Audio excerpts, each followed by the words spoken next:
obrigado aí para a gente iniciar a aula. Tá bom, em nome do Pai, do Filho e do Espírito Santo, amém. Ave Maria, cheia de graça, o Senhor é convosco. Bendito sois vós entre as mulheres, bendito é o fruto do vosso ventre, Jesus. Santa Maria, Mãe de Deus, rogai por nós, pecadores, agora e na hora de nossa morte. Amém. Em nome do Pai, do Filho e do Espírito Santo, amém. Então, boa noite a todos aí, que ainda não cumprimentei. Agradeço aí a paciência de vocês mais uma vez para essa aula. Agradeço aí especialmente Frederico Aleixo pelo trabalho que ele teve de editar a aula da China, que eu sei que esse negócio de vídeo é bem trabalhoso.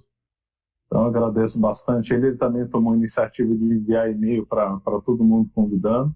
Também agradeço ao Antônio Manuel, que também deu bom apoio logístico. Sem os dois aí não teríamos essa aula online, né? Então, vamos tratar então das corporações de ofício. Que é um tema que é muito escondido hoje da historiografia, né? Quando você vai ver busca aí sobre corporações de ofício, falam-se pouca coisa. Os livros normalmente falam pouca coisa e quando falam é para criticar. Falar que havia monopólio, falar que eles eram uma espécie de sindicato, etc. Enquanto que isso daí não é verdade. Então, o motivo dessa aula aqui é para desmistificar e trazer um pouco à luz as corporações de ofício. Agora, para que estudar uma coisa medieval? Porque essas corporações de ofício foram o apogeu da estrutura de trabalho. Na verdade, foi o jeito de organização de trabalho mais perfeito que houve na história. E não há nada que possa impedir o surgimento disso no futuro, quando tiver uma nova sociedade católica. Vamos começar rapidamente falando sobre Grécia e Roma. Na Grécia e Roma, o trabalho manual era uma coisa desprezada, era uma coisa direcionada só para escravos, para estrangeiros e para condenados. Eles simplesmente desprezavam o trabalho manual. Não fazia parte da paideia grega, ou seja, da formação do homem grego, o trabalho manual. Aristóteles, Platão, todos esses desprezavam esse tipo de trabalho. E outras sociedades pagãs também. Na China, por exemplo, o trabalho de comerciante era desprezado. Então, quando veio a Idade Média inovou com isso. A concepção católica de trabalho civil foi bem diferente dos gregos e romanos nesse ponto. Eles, então, elevaram, ascenderam, deram uma moral, né, uma dignidade maior os trabalhadores manuais. Isso daí aconteceu, lógico, na visão católica inicial, boa parte também que as pessoas sabiam que São José era carpinteiro e Cristo aprendeu essa profissão com o pai adotivo dele. Então, Cristo dignificou a profissão de carpinteiro, né? Então, esse é um fundamento teológico definitivo para a elevação dos trabalhos manuais.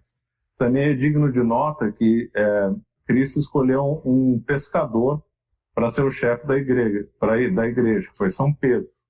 E os pescadores eram desprezados na Grécia Antiga também, era tido como uma coisa de menor valor. E a igreja, então, atuou de forma a elevar a dignidade desses artesãos, principalmente por meio dos beneditinos.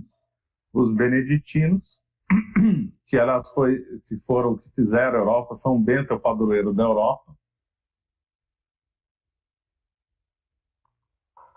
Se não tivesse São Bento, os beneditinos, nós não tínhamos todo o esplendor da Idade Média, porque foram eles que foram, na prática, os construtores da Idade Média. E o que eles pensaram aplicado a essa noção de trabalho e a noção de trabalho manual? Foi o famoso ora et labora. Então, nos mosteiros beneditinos, se trabalhava e se orava. Então, se colocou para e passo o trabalho manual de um lado e a oração do outro. Então, junto com meditação, a oração era constante. Quando o monge trabalhava na horta, na cozinha, madeira, quando fazia trabalhos relacionados à madeira, trabalhos de construção, tudo isso era ligado com oração. Isso daí mudou completamente, na prática, o jeito das pessoas, quando os romanos e germanos e todos os povos pagãos da Europa se converteram, eles já então ficaram imbuídos dessa mentalidade beneditina. E aí, o tempo foi passando, o Império Romano sofreu migrações bárbaras. Depois, durante a Idade Média, houve invasões bárbaras, que aí foi a formação própria do feudalismo em defesa dos vikings, que invadiram a Europa, ataque dos muçulmanos, etc. Quando esses ataques, essas invasões dos povos inimigos cessaram, mais ou menos lá no século XI, mais ou menos, o comércio se intensificou na Idade Média. Começaram a surgir rotas comerciais importantes e cidades cresceram. E aí, desse ambiente de estímulo ao comércio, de cidade, de rotas comerciais, surgiram, então, as corporações de ofício. Então, as corporações de ofício já vem numa época mais tardia da Idade Média, que é a partir do século XI. Não tem documento sobre isso por uma razão simples. Na Idade Média, era uma época da tradição e da palavra, na qual os documentos escritos eram coisas minoritárias. Lá era tudo regido pelo direito consuetudinário, direito dos costumes, nas quais as regras escritas, então, têm um valor menor. Por isso que não tem muito documento sobre isso. Na realidade, a documentação que tem normalmente é relacionada a julgamentos, a coisas comentando sobre essas regras, mas a regra como tal raramente era escrita sobre as corporações de ofício. E aí surgindo em todos os lugares, desde Portugal até os limites com o mundo eslavo, desde o sul da Itália até a Inglaterra. E variavam os nomes, por exemplo, mercadância e colégio notário na Itália, confreries na França, guildas na Inglaterra, guildas também na Alemanha, grêmios na Espanha, e bandeiras de ofício em Portugal, que aliás é um nome muito sugestivo e bonito, depois eu vou explicar por quê. E aí então essas corporações de ofício, na realidade, elas incorporaram bem aquela mentalidade beneditina.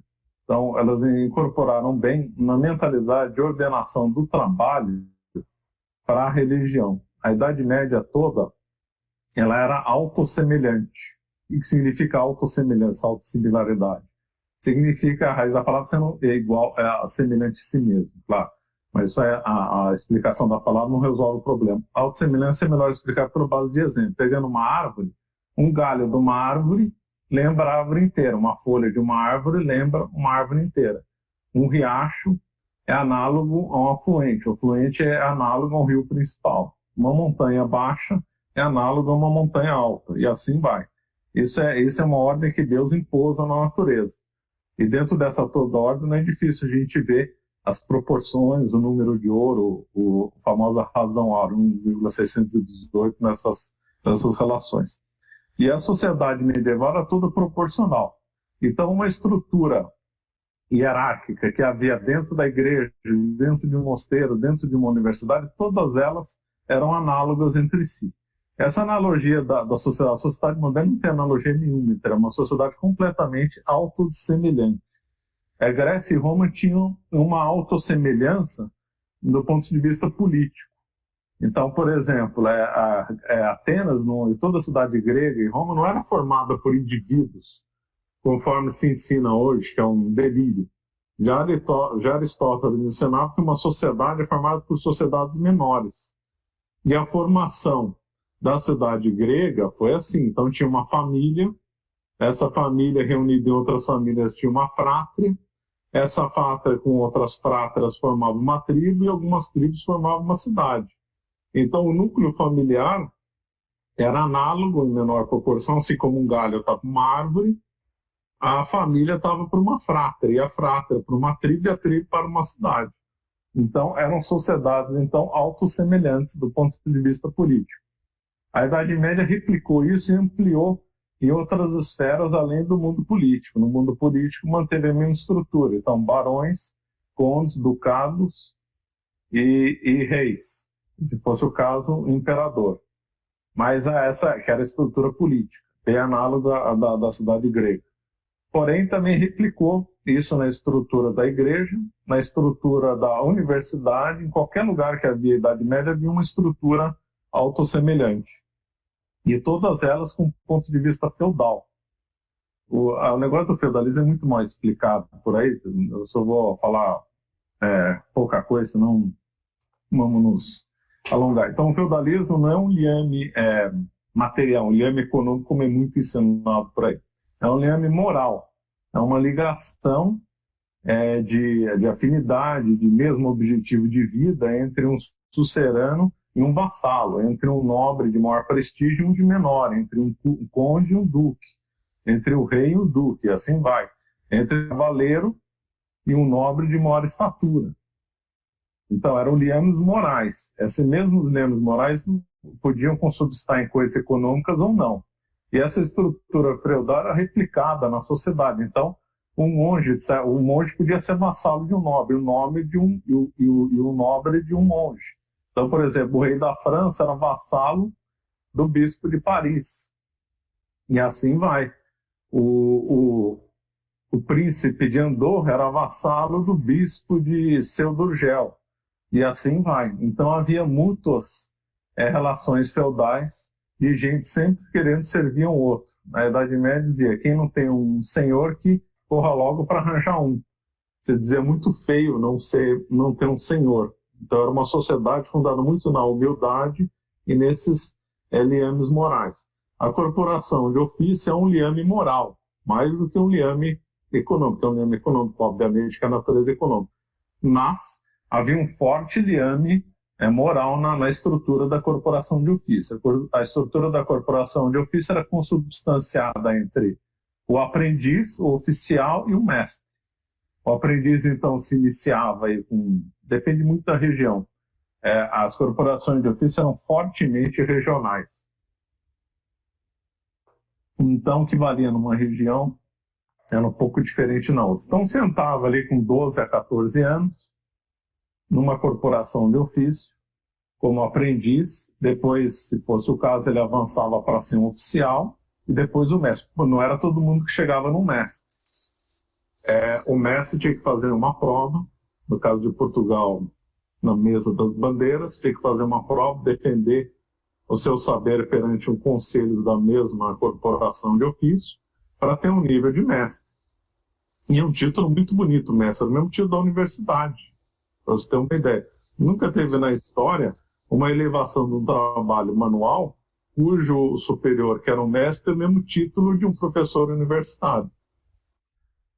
E uma outra coisa interessante é que as corporações de ofício funcionavam como uma espécie de universidade, entre aspas. Hoje, no mundo moderno, quem quer ser engenheiro estuda numa faculdade, mas não aprende a função dele numa indústria, vai aprender numa faculdade. Ali, a faculdade da Idade Média na área técnica era própria junto da corporação de ofício. As universidades como tais não formavam as pessoas para as corporações de ofício, as próprias corporações de ofício que formavam as pessoas. Então, para chegar mestre não era qualquer um. Tinha que fazer essas provas. Qual que era a obrigação dos aprendizes? Obedecer o mestre como superior, né, ter referência a ele, etc. e tal. Qual que era a obrigação do mestre? Agora muda radicalmente das relações de trabalho como nós estamos acostumados. Ele tinha a obrigação de ser um guia espiritual para o aprendiz. Tinha que ter junto da obrigação de ensinar a profissão, que for carpinteiro, ourives, ferreiro, ou o que for, ele tinha que também zelar pela religião do aprendiz, já que eram pessoas jovens, de 12, 13, 14, 15 anos. E se morria alguém dentro da estrutura das corporações de ofício, a própria corporação de ofício pagava as exéquias e também sustentava viúvas, se fosse o caso. Então era uma estrutura que além da condição econômica. E essa estrutura, que deixa claro, ficava só nas cidades, né, nas zonas comerciais. Dentro dos feudos havia uma estrutura paralela a essa, chamada de banalités. Entre o feudo também é muito mal ensinado.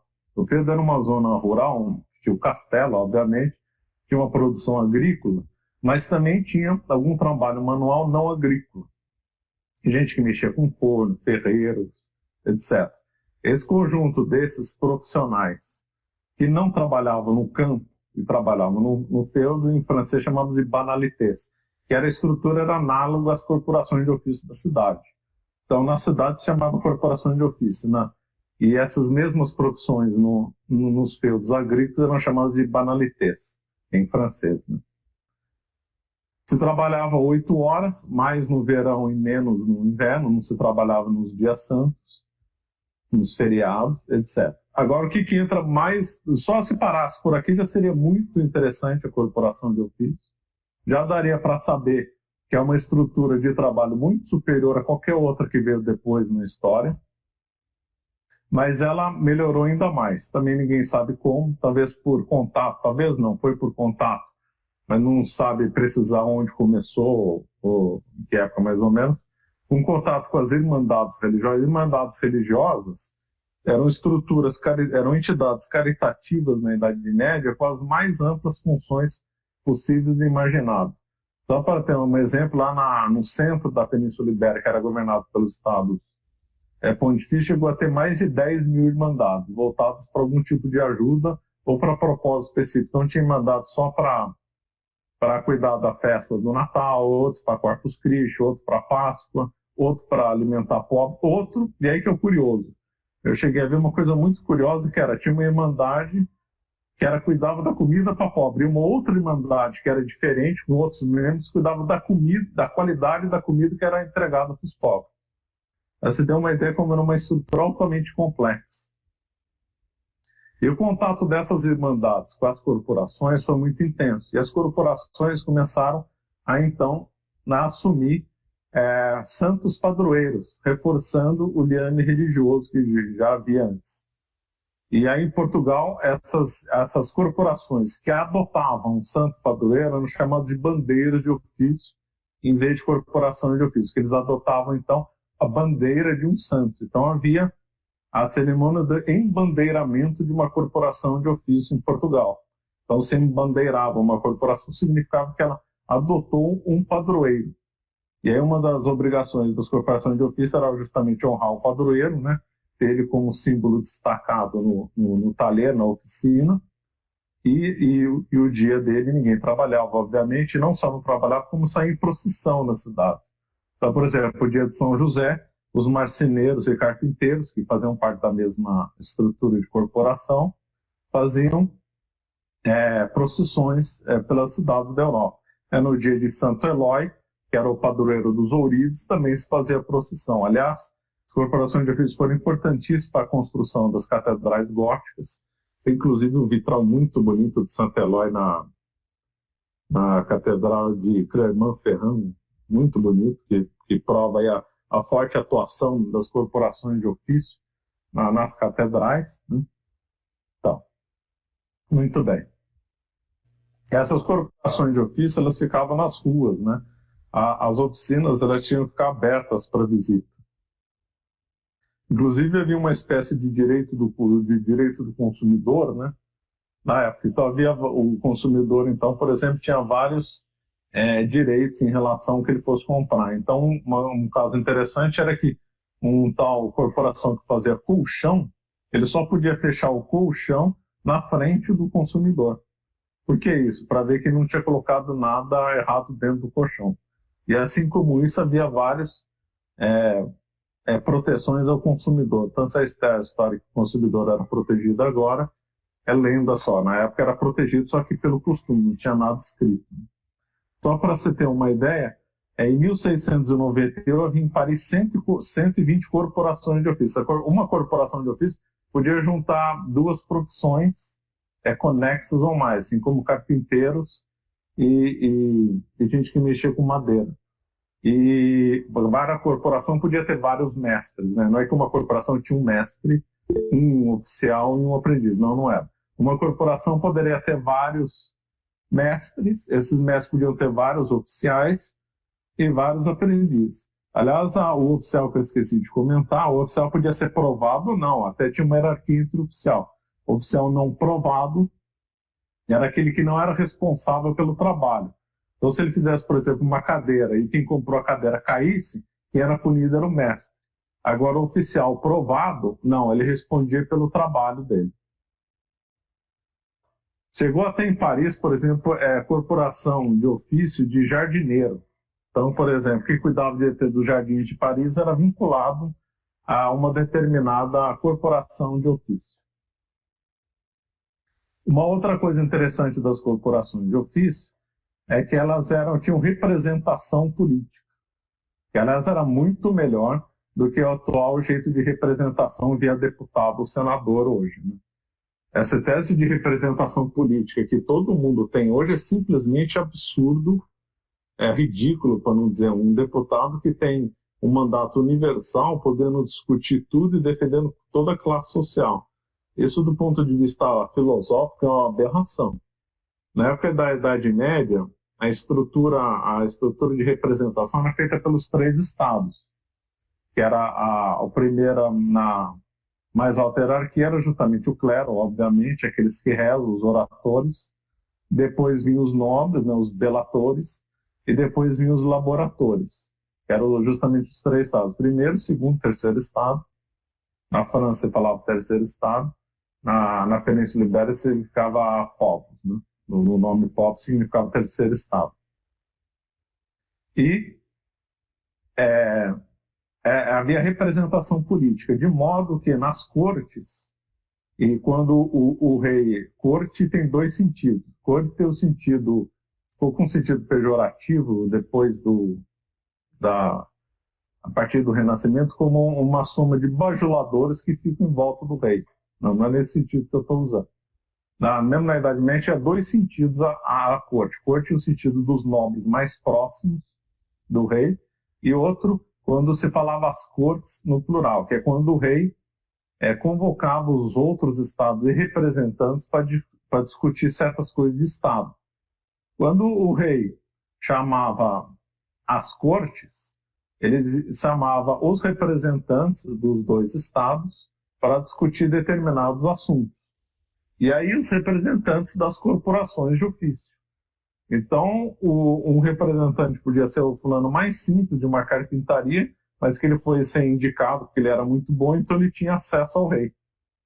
E ele tinha acesso ao rei não porque ele foi votado pela maioria da população, que ele era mais simpático, enganou as pessoas na televisão, mas sim porque ele foi tido pelos seus pares como muito competente e digno de ser representado junto ao rei. Assim nós vemos toda essa estrutura de representação na Europa inteira, desde Portugal até a divisa com os eslavos. Então, por exemplo, em Portugal havia a Casa dos 24. A Casa dos 24 representavam 12 corporações de ofício, 2 por corporação de ofício, 2 vezes 12, 24. Então, a Casa dos 24 era o lugar que discutia com o rei certas questões relacionadas às corporações de ofício. E as corporações de ofício também tinham, além de voz política, eles também eram juízes nos temas relacionados a ela. Então, por exemplo, fulano construiu uma casa, uma corporação de ofício dos pedreiros construiu uma casa, a casa caiu. Quem que vai julgar? Vai julgar os juízes dessas corporações. E não é que vai lá, mas era tudo corporativismo e absolver, nada. A casuística dos julgamentos eram bem sérias. Mesmo para penas leves, um artesão podia ficar de 4 a 8 anos preso só por uma pena leve. Então se levava muito a sério essas questões de punição. Então, a Casa dos 24 em Portugal ela tinha um poder político e tinha um poder jurisdicional também. Ela não foi exceção. Na Europa inteira era a regra de ser as corporações terem os seus juízes que julgavam os outros, que aliás é uma estrutura muito mais racional do que hoje, né? Muito mais racional do que hoje, tanto pela representação política como pelo poder jurisdicional. Tem muito mais lógica, né? Muito mais lógica. E veio só o título de padroeiros, então, que eu notei. Então, São José era padroeiro dos carpinteiros, e gente que mexia com madeira.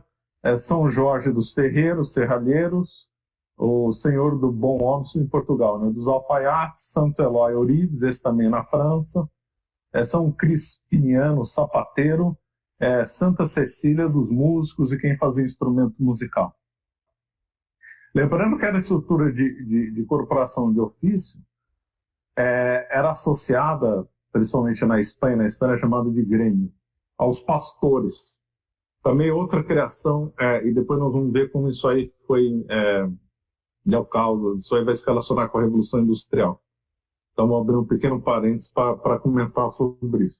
Quando os beneditinos, então, dominaram a Europa, estabeleceram ordem de labore, fizeram toda a Europa, eles também enviam os pastores com certo cuidado. E foi feito, com base nos beneditinos, um direito que durou mais de 1000 anos na Europa, que era o direito dos pastores levar o seu rebanho para onde eles quisessem, sem interrupção. A terra não era cercada para os pastores. Então, a terra não era cercada para os pastores. Na Espanha, Portugal, na Inglaterra, na Itália, lugar nenhum era cercado para os pastores. E esses pastores na Espanha tinham um status do mesmo nível das corporações de ofício. E tinham assento na corte do rei espanhol. Então, imagina só, um pastor podia sentar junto com um rei na Espanha para discutir determinadas questões. Dá para ver como a sociedade medieval era outro nível. É uma questão óbvia. As corporações de ofício vieram para a América? Vieram. Desde o México ao Brasil, vieram corporações de ofício. No México chamavam, obviamente, grêmios. Foram levadas pelos espanhóis, né? E no Brasil também teve. Aliás, é uma história muito mal contada, poucos estudos disso, mas teve corporações de ofício no Brasil, sim. Lá, teve em São Paulo, teve em vários locais. Ensinavam índios as funções de trabalhos manuais, ser artesão, ensinavam escravos e ex-escravos. Inclusive, teve uma lei da colônia proibindo assédio aos índios, assédio no sentido de captar, né, de levar os índios para fora das aldeias. Então, tinha muitos índios, muitas aldeias que se notabilizavam, ficavam famosos pelo determinado nível em determinado trabalho. Então, gente da cidade ia lá e oferecia um contrato de trabalho para o índio. Isso era proibido o índio, que era bom numa determinada atividade manual, sair do aldeamento. Se tinha uma lei para proibir, é porque havia essa intenção. Uma característica muito interessante das corporações de ofício é que todo o instrumento dela é um instrumento livre, né? Eu vou frisar essas coisas que depois da Revolução Industrial isso vai ficar claro. Eles trabalhavam sempre com instrumentos livres, eles eram donos do seu próprio trabalho, e como nós vimos, a estrutura da corporação de ofício pertencia organicamente à sociedade medieval, era toda autossemelhante. De forma que a corporação de ofício ela formava as pessoas, ela não treinava as pessoas. Aí tem uma grande diferença, que vai ficar mais clara na Revolução Industrial. Aí vem bem aquele conceito grego, né, de formação. Né? Então, Marcelo, aqui as perguntas é o seguinte. Daniel Magalhães perguntou o seguinte. Ele disse que gostaria de saber se o que nós verificamos até hoje no interior de Minas Gerais, as irmandades e ordens religiosas ligadas a santos padroeiros são herdeiras dessas corporações de ofício. Boa pergunta. Não é herdeiro da corporação, é herdeiro das irmandades religiosas. Quando Portugal colonizou o Brasil, instalou uma tríade, né, de entidades caritativas, Ordens Terceiras, Santa Casa de Misericórdia e as Irmandades Religiosas. As Irmandades Religiosas, algumas delas ainda existem em Minas Gerais. Eu tive a oportunidade, há uns anos atrás, em Tiradentes, na época de Corpus Christi, e lá havia uma Irmandade Religiosa que foi fundada em 1707, imagine só. Ela tem 300 anos de atividade ininterrupta cuidando do Corpus Christi. Mas isso aí não é uma corporação de ofício, é uma irmandade religiosa, cuja alma é medieval. E aí Portugal trouxe para cá. Havia no Brasil mais de, se não me engano, havia uma conta de 5.000 irmandades religiosas no Brasil colônia numa determinada época. Estou ter negros, brancos, índios, tinha irmandade religiosa que era proibida entrar branco. Então, o Marcelo perguntou, ele entrou depois, ele perguntou a origem, né, em que região da Europa se originou as corporações de ofício. Isso não... Não sei, quer dizer, originou nas estradas comerciais, mas exatamente onde ninguém sabe. As primeiras foram onde surgiram os cruzamentos de estrada de cidade. Exemplo, Milão. Milão foi uma das primeiras, porque Milão é Midland, né, cidade do meio do cruzamento. Outra, Alsácia, região de Champagne, região da Flandres, região do sul da Alemanha, foram aqueles que justamente estavam nos entrepostos comerciais, então se deduz que aí começou primeiro. Agora, exatamente qual deles começou, não tem como saber. Ali foram os mais fortes, se deduz que começou antes, e foram onde se arraigou mais, principalmente no sul da Alemanha, norte da Itália, Alsácia, o lugar onde essa alma das corporações de ofício ficou mais forte. Saulo perguntou se escravos eram membros das corporações de ofício. Boa pergunta, não. As corporações de ofício eram para homens livres, né? Só que os escravos foram ensinados nos mesmos ofícios. Mas eles eram extremamente valorizados, esses escravos, principalmente já para o século XVIII. Eles foram extremamente valorizados. E aí o tema da escravidão no Brasil é bem diferente do que se ensina. Então, por exemplo, tinha escravo artesão, que às vezes tinha outros escravos trabalhando com ele, a mando dele. Então, o Brasil tinha escravo que tinha escravo. E tinha artesãos que, embora não tinha o título de pertencer à corporação de ofício, que tinha o trabalho muito valorizado. Um dos grandes pintores aqui das igrejas barrocas do Recife era Manuel Jacome, que era negro, né? Então. O Aleijadinho era mulato. Outra pergunta aqui de Eduardo Menezes. Como se dava a escolha dos padroeiros? Tem algum critério? Então, era associado à figura, à vida do santo, né? Obviamente, São José é carpinteiro, né? E São Cristóvão teve a história dele associada ao ferro, agora eu não me lembro por quê. Então era assim, era ligado à história. Santa Cecília, obviamente, por causa da música, né? Assim vai. E Marcelo perguntou... também de cidade, região também, era muito regional. Às vezes um santo padroeiro numa região não era o mesmo no outro. São José parece que foi uma unanimidade, mas em outras regiões não. O Marcelo perguntou qual foi a última corporação a desaparecer. Essa eu vou responder depois da Revolução Industrial. Aí me lembra aí, anota aí, porque senão não vai fazer sentido eu falar agora. Bom, então por enquanto foram essas perguntas aqui. E pode seguir aí.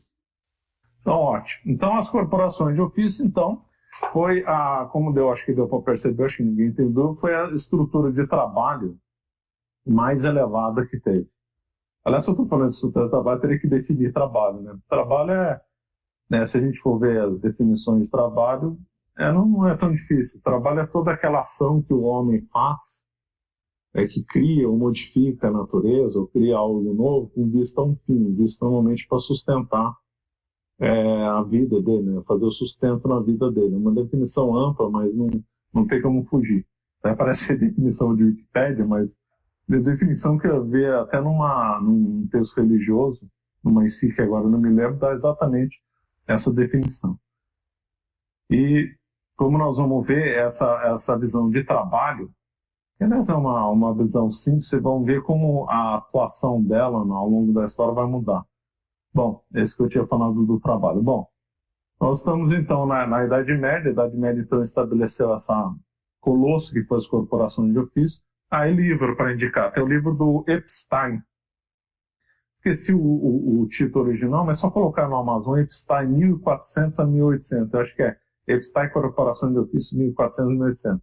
O título é em inglês, está à venda no Amazon. Quem quiser é um bom livro. E lá ele desmistifica... esse era um ponto que eu tinha esquecido.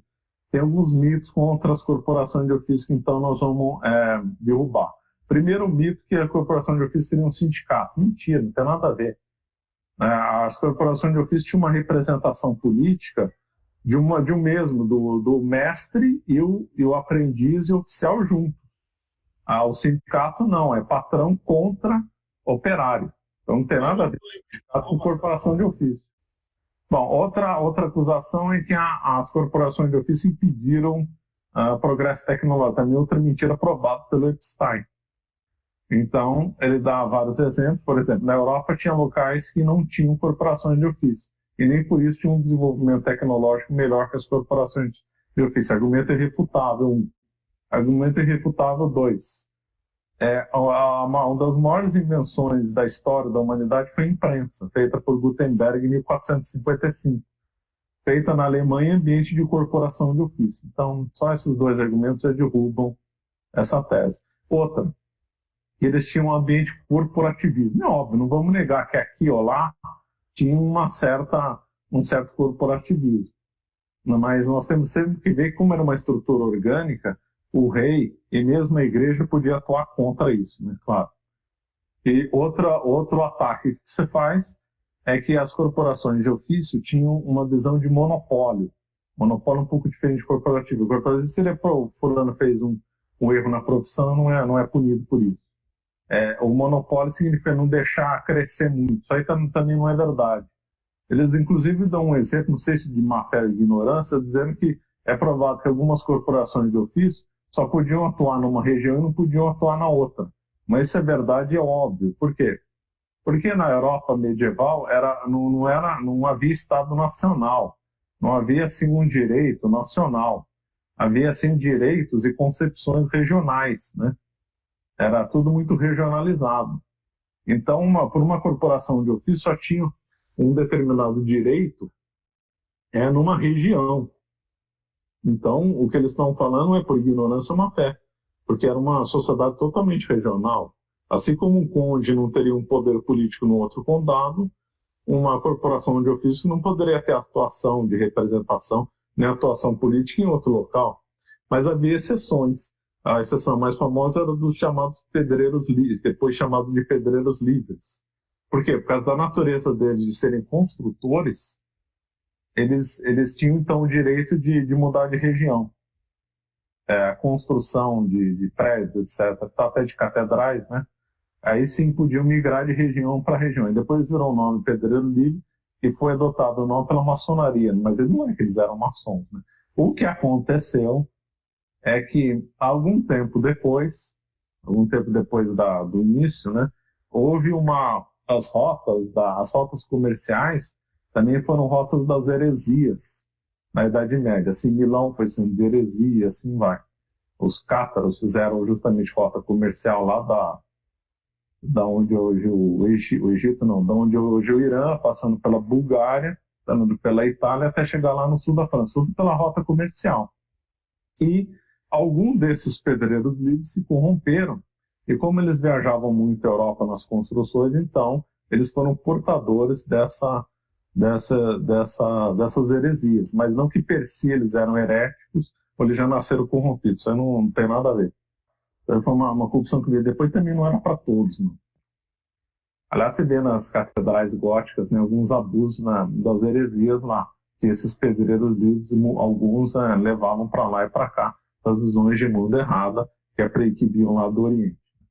Então, acho que isso daí já refutei bastante, então vamos avançar para o segundo ponto, que é com o advento do protestantismo. Então, a mentalidade das corporações de ofício, obviamente, era fulcrada na religião católica. Fulcrada em uma visão de mundo estabelecida principalmente pelos beneditinos, conforme eu falei lá atrás, em relação ao trabalho. Quando veio a reforma do Infame, do Lutero e do Calvino, mudou-se a mentalidade em tudo, não foi só religiosa, mudou a mentalidade de Estado, e começou a mudar uma nova mentalidade de trabalho também. Nessa mudança de mentalidade é mais importante Calvino do que Lutero. Lutero, obviamente, foi mais importante para a reforma protestante. Claro, ele que iniciou, ele tinha o pensamento mais corrompido, mais esotérico, e ele fez a grande destruição. Mas no quesito trabalho, no quesito de organização de estruturas de trabalhadores, o Calvino foi mais importante, e que mais importante ainda, que influenciou ele. E aí que vai entrar uma certa visão que não é divulgada por aí. Se nós vemos os livros do Weber, o Weber vai associar o pensamento capitalista aos protestantes. Isso daí é uma meia-verdade. Por quê? Porque não puxou o fio até o final. E eu vou me basear, esse livro é importantíssimo, para saber o que eu vou falar agora, de Werner Sombart, que é Judeus e o Espírito Capitalista. O Werner Sombart era amigo do Weber. E o Werner Sombart é muito melhor que o Weber. Né? Depois provou-se que o Weber inventou um monte de dados falsos.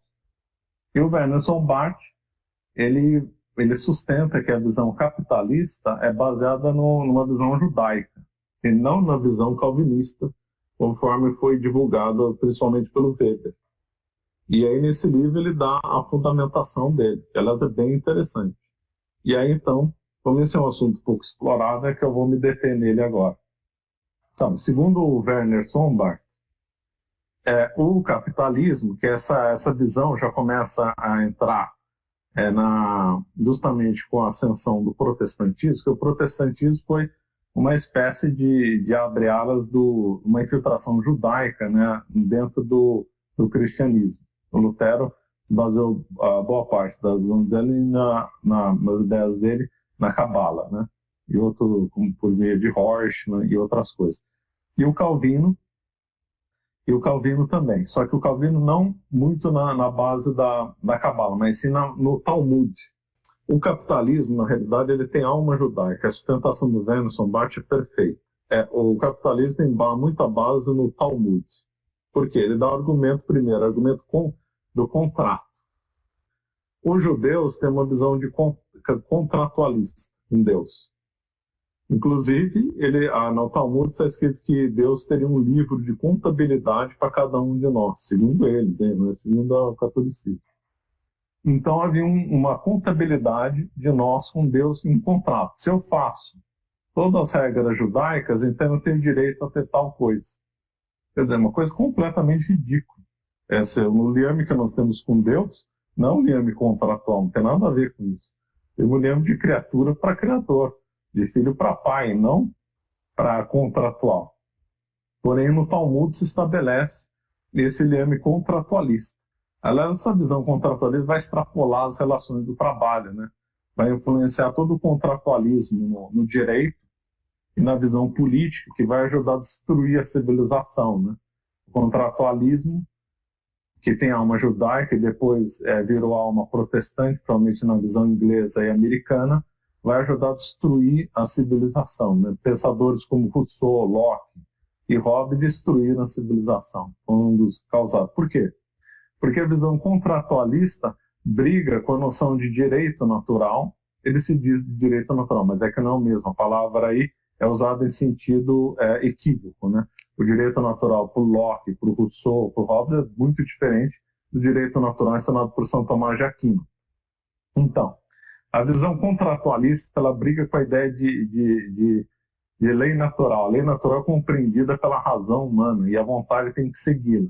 Ora, o contrato é baseado na vontade entre as partes. Então, o contratualismo é baseado no voluntarismo e não na razão. E o direito todo é baseado na razão. Então, só por aí já dá para ver o nível de destruição que tem essa visão. E depois, pelo contratualismo, o contratualismo pela própria natureza, ele é constitutivo. Ele vai gerar direitos, ele não vai declarar direitos ou reconhecer direitos anteriores. Ele vai criar um direito de acordo com a vontade das partes.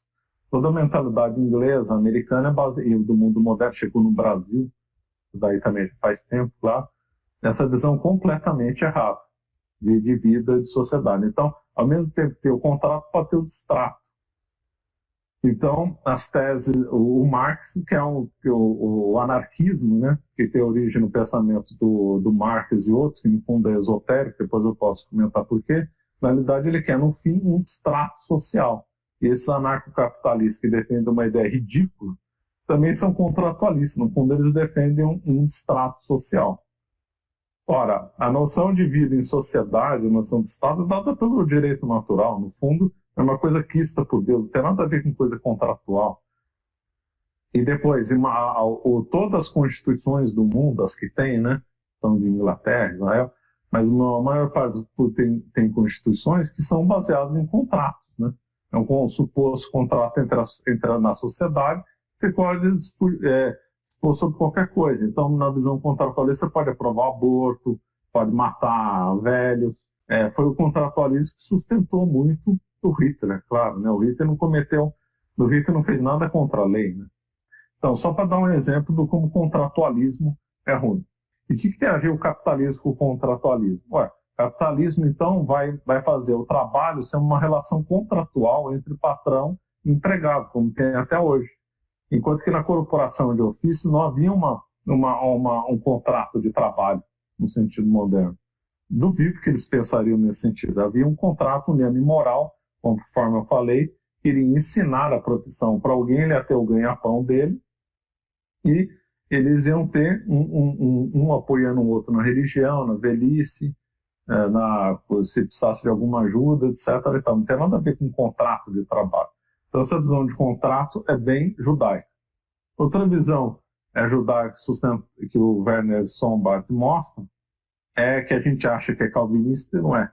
Que o sucesso material aqui importa que você estaria salvo ou que você estaria nas graças de Deus. Isso é tipo do Talmud. O Talmud, então, tem N passagens que engrandecem a riqueza e elogiam os ricos, e até algumas que amaldiçoam o pobre.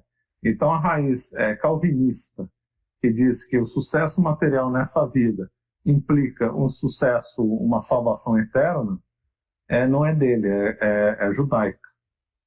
Então, nós vemos então que a alma do capitalismo está nos judeus, está nessa visão talmúdica.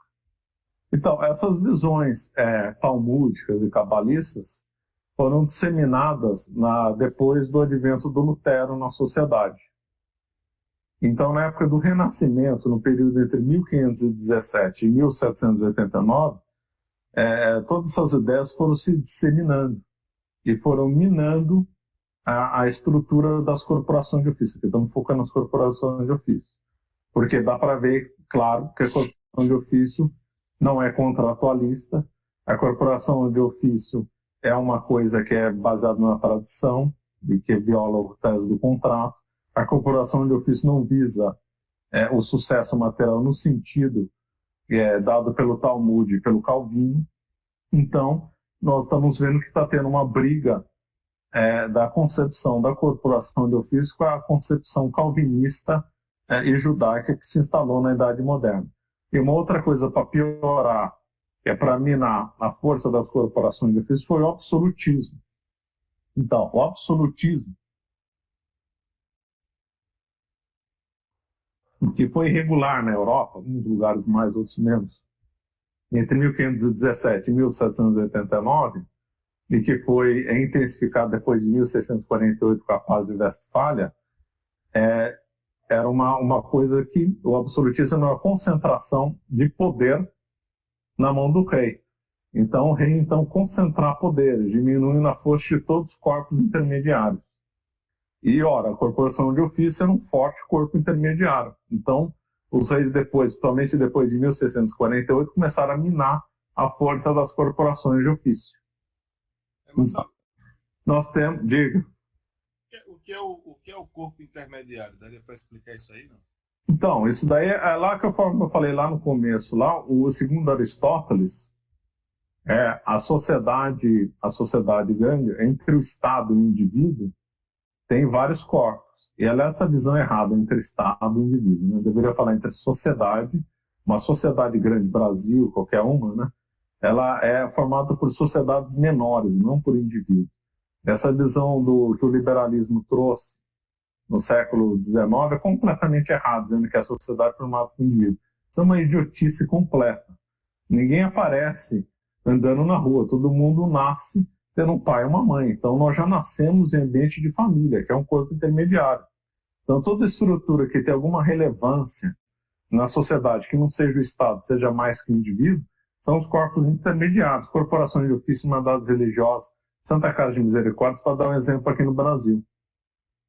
E ali os reis começaram, e na estrutura política medieval, barões, condes e duques eram corpos intermediários.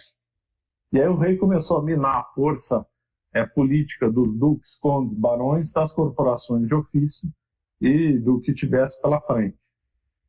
E no caso de São Luís, no caso de Luís XIV, que era o Rei Sol, levou eles todo mundo para morar lá nos palácios para justamente corrompê-los e eles perderem toda a força moral, né? E assim vai. Por toda a Europa, infelizmente, houve esse acúmulo de poder. Então, nós estamos vendo que todo o território, durante o período moderno, entre 1517 e 1789, já começou a se preparar um terreno para acabar, liquidar com as corporações de ofício. As corporações de ofício, em 1700, 1750, só estavam existindo por inércia só. Os princípios que a sustentavam já tinham sido derrubados pelo protestantismo e pelo judaísmo, né, que influenciou o protestantismo. Então, a Câmara já estava toda argumentada, faltava onde que isso ia começar. E aonde, obviamente, ia ter que ser Inglaterra. Né? Quem me conhece sabe que eu adoro falar bem da Inglaterra. Tinha que ser Inglaterra, claro. Por que tinha que ser Inglaterra? Porque a Inglaterra, então, teve as revoluções inglesas, o que acelerou um processo de corrupção do poder político, né, antecipando em 100 anos, né, a derrubada do rei, e depois a instalação de uma monarquia de fachada parlamentarista. Também na Inglaterra, o movimento protestantismo foi com muita força, e já no século XVII, vários movimentos protestantes, muitos radicais já estavam atuando fortemente na Inglaterra, muitos bem filo-judaicos. Tinha um movimento protestante lá que falava entre eles em hebraico e propunha leis do Antigo Testamento para serem instaladas na Inglaterra. Também foi na Inglaterra que surgiu o puritanismo, que tinha essas mesmas visões calvinistas a respeito do trabalho, desse novo modo de produção. Para você ter uma ideia, esses puritanos do inglês, eles não comiam nem carne de porco, por causa do lema que eles tinham com o judaísmo. E os ingleses, né, podia falar, mas quando é que os judeus foram para a Inglaterra? Porque eles tinham sido expulsos, não foi só a Espanha e Portugal que expulsaram os judeus. A Inglaterra tinha expulsado os judeus lá no século XIII, se não me falha a memória, eles voltaram com o Cromwell, o assassino do Cromwell. O Cromwell trouxe os judeus, e os judeus levaram muito dinheiro, né, muita força financeira. Houve vários choques dessa mudança com a Holanda, que era então um grande centro judaico. Depois eles saíram da Holanda para instalar o grande centro judaico na Inglaterra. Então, a Inglaterra estava mais bem preparada para dar o golpe nas corporações de ofício. E como é que foi feito isso? Foi feito isso por meio da Revolução Industrial. E a Revolução Industrial também nós vamos aí colidir, vamos bater com certas visões que são difundidas da Revolução Industrial. Certos grupos aí de direita e tal, liberais elogiam a Revolução Industrial inglesa. Esse elogio é completamente nonsense, completamente equivocado. Por quê? Porque a Revolução Industrial ela foi criminosa. Ela foi uma coisa absolutamente criminosa. Primeiro que ela não foi uma mudança de técnica que gerou a Revolução Industrial. Essa é uma visão marxista. Elas têm liberais que defendem isso. Teve um progresso na técnica na Inglaterra, essa técnica gerou, então, novas possibilidades de trabalho que ocasionou as indústrias têxteis, etc., de se instalarem, e foi a Revolução Industrial. Mentira, isso é uma visão marxista. A Revolução Industrial, na realidade, é uma revolução de mentalidade na qual foi implementada essa mentalidade judaico-protestante capitalista. É isso que é a Revolução Industrial. E por que ela foi criminosa? Ela foi criminosa, vamos situar a época, ela começou por volta de 1780. Não acho que foi exatamente 1780. Só para dar uma ideia, um pouco antes, um pouco depois. Tal. Quando ela começou a surgir a Revolução Industrial, a Inglaterra estava muito pobre. Né? A Inglaterra estava pobre. Aí é outra mentira. Não foi a França era muito mais rica que a Inglaterra. O PIB da França era mais que o dobro da Inglaterra. A grande potência do mundo na época era a França, não era a Inglaterra. Então já começa a mentira da Revolução Industrial ter sido de um ambiente rico e propiciou novas relações de trabalho. Mentira. Não tinha que ter surgido na França, ou mesmo na região da Flandres, que era bem rica também. Então nós vemos que a Revolução Industrial, ela não tem nada a ver com esse poder aí de econômico e tal. A Revolução Industrial, ela então começou com uma Inglaterra muito pobre e começou empregando trabalho infantil e empregando mulheres e jovens. Para você ter uma ideia, tem casos de criança de 6 anos para trabalhar em indústria têxtil. E teve alta mortandade de crianças. Os casos que eu vou falar aqui parece que eu vou inventar, mas é verdade. Primeiro, os pais, várias crianças ficavam abandonadas na Inglaterra nessa época. Pais que passavam fome vendiam suas crianças para as fábricas têxteis e também para as minas. Também. Depois eu vou comentar o que eram as minas. E aí todo empregador preferia empregar criança, que é mais dócil, mais fácil de lidar, e também porque por elas serem mais miudinhas, elas entravam dentro dos mecanismos das fábricas têxteis para consertar. E aí muitas crianças acabavam morrendo. Várias, eles não estavam nem aí com isso. Então, por exemplo, em Leeds tem um museu, que tem uma indústria têxtil da época funcionando, né, para o turista ver. Então ela mostrava que o equipamento, a máquina, ela abria e fechava, né, para esticar o tecido. E era muito normal, como era uma coisa muito arcaica, muito de começo de indústria, várias vezes enroscava o mecanismo. Então as crianças tinham que entrar embaixo desse abre e fecha e ficar desobstruindo. Só que é o seguinte, se a criança errasse o tempo, ela podia ser esmagada entre as máquinas. E a esmagada, ela podia perder um membro, um braço, uma perna, ficar muito ferida ou morrer. E não estavam nem aí. Morria uma criança, pegavam outra. Para você ter uma ideia. Outra, trabalha nas chaminés. As chaminés viriam entupindo nesse começo de Revolução Industrial. Então eles colocavam as crianças para subir nas chaminés e para limpar. Imagina, uma criança limpando o chaminé. Imagina os problemas de saúde que não vai. E se a criança caísse da chaminé? Morria, né? E havia vários casos de morrer. A coisa foi tão estúpida que depois desenvolveram uma chaminé melhor e com uma limpeza que não precisava de criança. Só que tinha gente que preferia usar criança do que esse outro esquema de limpeza, porque a criança era mais fácil de comprar. Era mais barato pagar por uma criança, comprar uma criança no mercado para trabalhar do que para substituir o método. Só para ter uma ideia de como foi. E a indústria, e nas minas, então, as minas de carvão da Inglaterra, que ajudaram a fazer, né, a Revolução Industrial, para os trilhos e tudo mais, as crianças também trabalhavam em minas de carvão, onde os túneis eram mais estreitos, né, eles entravam. Também foi dessa época que surgiu a raça de cavalo, né, dos pôneis, né, eles foram diminuindo os pôneis para caber dentro da mina. Para você ter uma ideia, como é insalubre o trabalho de mina nessa época, em geral, na Europa, e na época da Roma Antiga, trabalhar em mina era uma pena igual a pena de morte. Quer dizer, um crime digno de morte em Roma Antiga era igual a ser condenado numa mina de carvão. Só para ver como que é insano o trabalho numa mina de carvão. E põem crianças para trabalhar lá. E além de crianças, eram jovens, bem pior do que o tratamento de escravos. Só aí depois eu vou comentar que, na realidade, a Revolução Industrial atrasou a abolição de escravidão no Brasil. Depois eu comento. Então, e aí como elogiar uma Revolução Industrial com tudo isso muito bem documentado, sendo uma coisa absolutamente criminosa? E a sociedade inglesa naquela época era tão absurda, tanta imoralidade nessa estrutura, que lá tinha comércio de esposas. Se vendia esposa na Inglaterra. É verdade, eu acho que estou mentindo. Não, esse comércio de esposa durou mais de 100 anos na Inglaterra. Então, o marido cansou da esposa, ele vendia a esposa.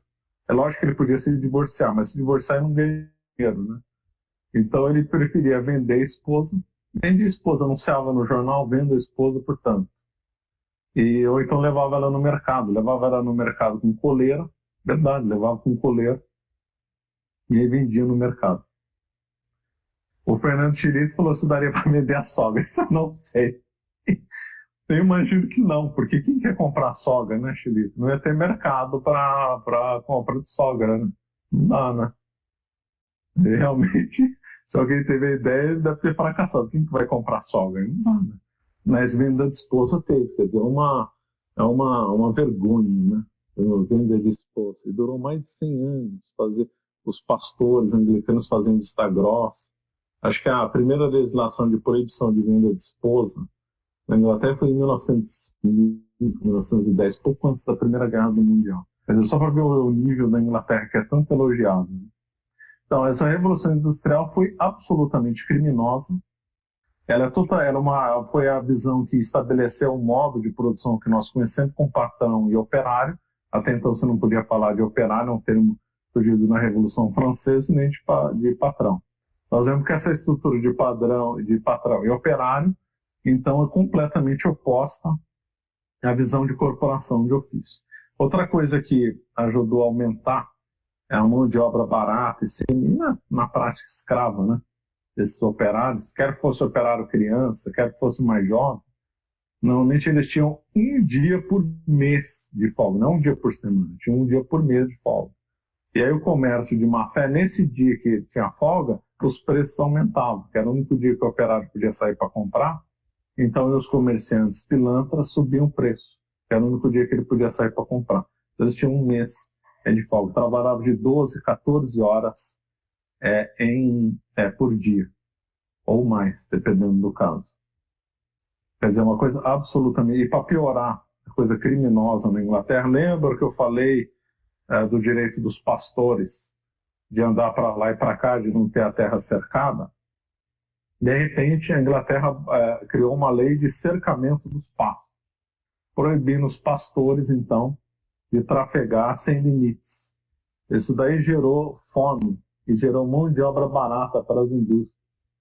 Tem esse modelo onde o centrado mais os pastores era na região leste da ilha, né, da Grã-Bretanha, leste.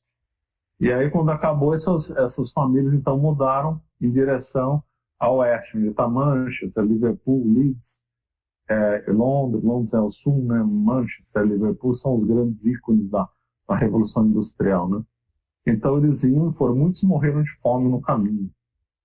Isso é tudo documentado. E aí, os que não morreram de fome, trabalhavam por comida, né? Basicamente, não tinham condição de ter nenhuma vida digna, né? Quer dizer, a Revolução Industrial foi uma coisa completamente vergonhosa e criminosa. Eu pergunto, como elogiar um modelo desse? Se diz que elogia porque isso daí fez a riqueza da Inglaterra. Só que aí tem determinadas objeções. Primeira objeção, os fins não justificam os meios, né? Ainda que a Inglaterra tenha enriquecido, não justifica essa brutalidade na Revolução Industrial. Segundo ponto, se diz que então a Revolução Industrial permitiu melhora do operariado, desenvolvimento tecnológico e tal. O que melhorou a vida do operariado, a vida das pessoas, não foi a Revolução Industrial, foi o crescimento tecnológico. A Revolução Industrial usou o conhecimento tecnológico, mas ela não fez esse conhecimento tecnológico. O conhecimento tecnológico ia surgir com ou sem Revolução Industrial. E o progresso da humanidade, as melhores condições de vida foram decorrentes de progresso tecnológico, e não da Revolução Industrial. E o segundo ponto de melhora de condição de operário, isso aí parece piada, né? Que a condição do operariado mudou depois da Revolução, do auge da Revolução Industrial, o auge da Revolução Industrial foi de 1780 a 1830.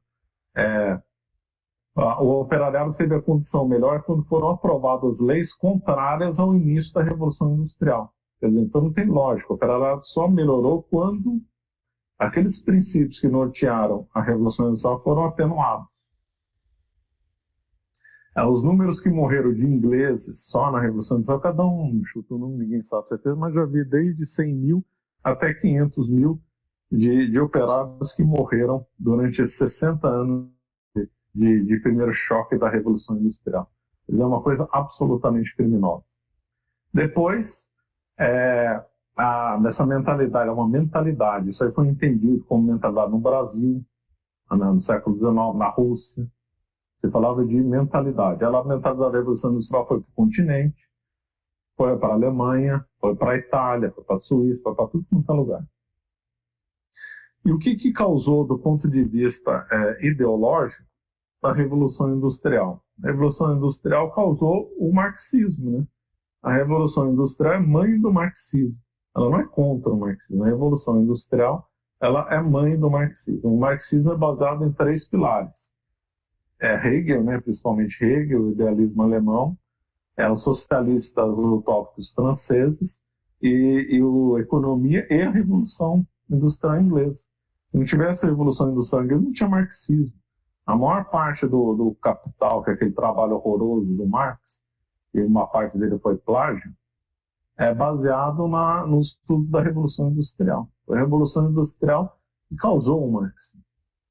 Foi por causa dela que nós temos o marxismo. A Revolução Industrial é mãe do marxismo. O liberalismo é o pai do marxismo e a mãe é a Revolução Industrial. Daí, essa mentalidade avançou para o continente.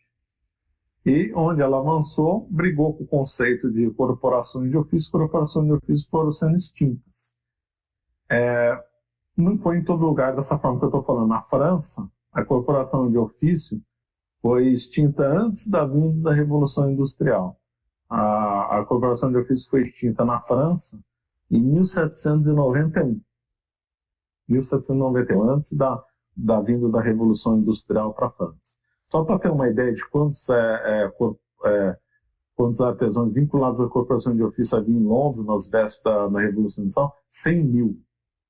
Quer dizer, era muita gente que trabalhava nas corporações. Quando elas foram abolidas, substituir a Revolução Francesa, foi uma coisa assim absurda, né? Uma coisa completamente criminosa.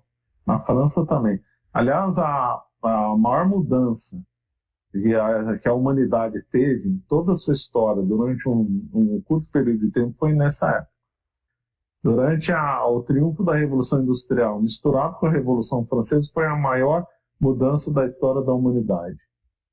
Quem diz isso não sou eu, foi um observador atento da época, um cardeal chamado Ercole Consalvi, que comparou as mudanças ao dilúvio, falando que as surpresas, falando que a mudança de antes e depois da Revolução Francesa foi maior ou igual que a surpresa do Noé antes e depois do dilúvio.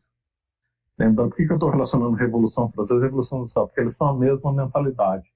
Né? A mesma mentalidade de desordenação da vida das pessoas, de desordenação do trabalho. Então, na França, veio a abolição das corporações de ofício em 1791. Aí foram os países foram abolindo ao longo do tempo. No Brasil foi abolido em 1824, a primeira Constituição do Brasil independente. Portugal, mais ou menos na mesma época, com reformas que também começaram a introduzir a Revolução Industrial. Na Espanha foram abolidos ao longo das guerras carlistas. Né? Na Itália foi abolido no contexto da unificação italiana. Na Alemanha, pouco antes da unificação, na Itália foi depois, na Alemanha pouco antes da unificação. A Alemanha, o último país a resistir, aí atendo aí a pergunta do Marcelo, foi o Império Austro-Húngaro. No Império Austro-Húngaro, que na realidade era o lugar mais católico do mundo, era do ponto de vista assim, político, de organização, era o Império Austro-Húngaro. Portugal e Espanha tinham infelizmente cedido mais ao liberalismo. A grande resistência da ordem antiga que tinha, quando depois ruiu os estados pontifícios na unificação italiana, foi o Império Austro-Húngaro. Se não me engano, só foi abolida a corporação de ofício no Império Austro-Húngaro na década de 1890. Daí o ódio que os carbonários, maçons, protestantes, a Inglaterra tinha contra o Império Austro-Húngaro. Né? Foi a última resistência do modelo antigo, né? O lugar mais católico que tinha na Europa. Pelo menos nessa visão de trabalho, na estrutura política. E a Primeira Guerra Mundial foi feita um dos objetivos para destruir o Império Austro-Húngaro. Né? Esses inimigos aí, os carbonários, ingleses, sentiam ódio do Império Austro-Húngaro. Então, aí uma coisa que surgiu lá no ano do ano 1000, desapareceu no último lugar no Império Austro-Húngaro. Lembrando que as corporações de ofício construíam edifícios, tinham sedes, né? Por exemplo, quem vai lá para para a Bélgica, em Bruxelas, toda aquela praça bonita ali, muitos daqueles prédios lá foram construídos pelas corporações de ofício. E em outros lugares, na Europa, Veneza também tem prédio assim, Roma também tem. E, então eles construíam prédios, né? Influenciaram a arquitetura, tinha certa, se não me engano, acho que a praça ainda que tem a estrutura com alma de corporação de ofício, que ainda está preservada, é a de Bruxelas.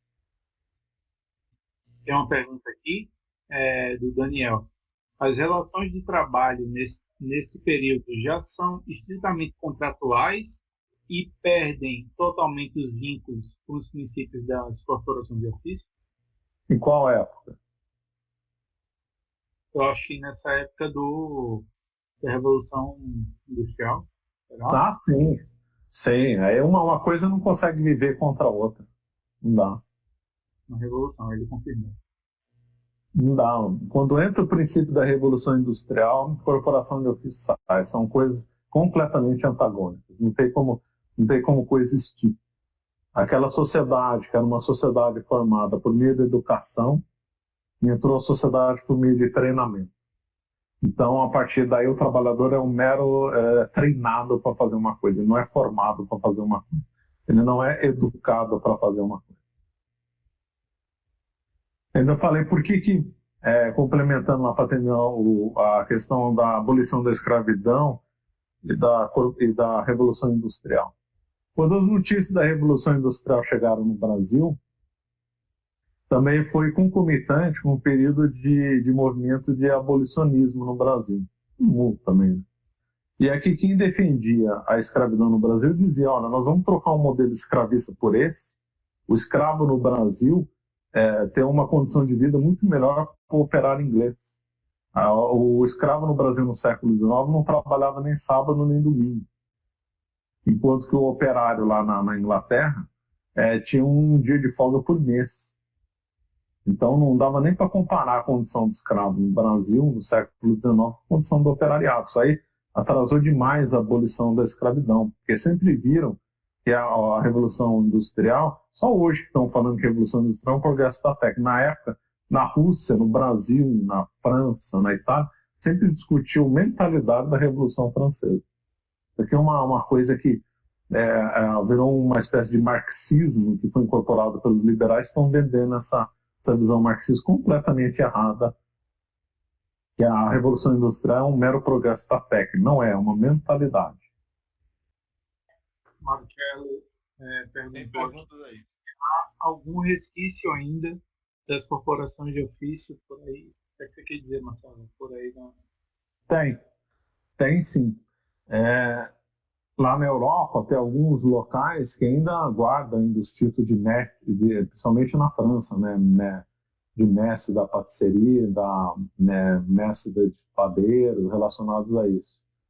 É o lugar que é mais forte o movimento, inclusive de estudos e até de gente que se reúne para fazer uma certa corporação, mas que não é reconhecida pela lei, é na Alsácia, pelo que eu saiba. A Alsácia tem várias documentação sobre isso, tem vários estudos sobre as corporações de ofício. E na França, na Alemanha, ainda se tem o que ainda ficou muito, que a gente fala mestre cervejeiro. Mestre cervejeiro, na realidade, era um título oficial. Hoje você fala como uma mera consideração, mas antigamente era um título oficial. Então aí ficou, é uma herança da corporação de ofício. Foi feita aqui a pergunta, como funciona a questão da educação neste período da Revolução Industrial? Então, enquanto na corporação de ofício o aprendiz era educado, e ele era formado, durante o ambiente da Revolução Industrial ele é treinado. Então não estão nem aí se ele sabe ler e escrever, se ele é religioso, se ele vai fazer isso, vai fazer aquilo. Só tem treinamento para cumprir bem uma função de trabalho. Ponto final, acabou.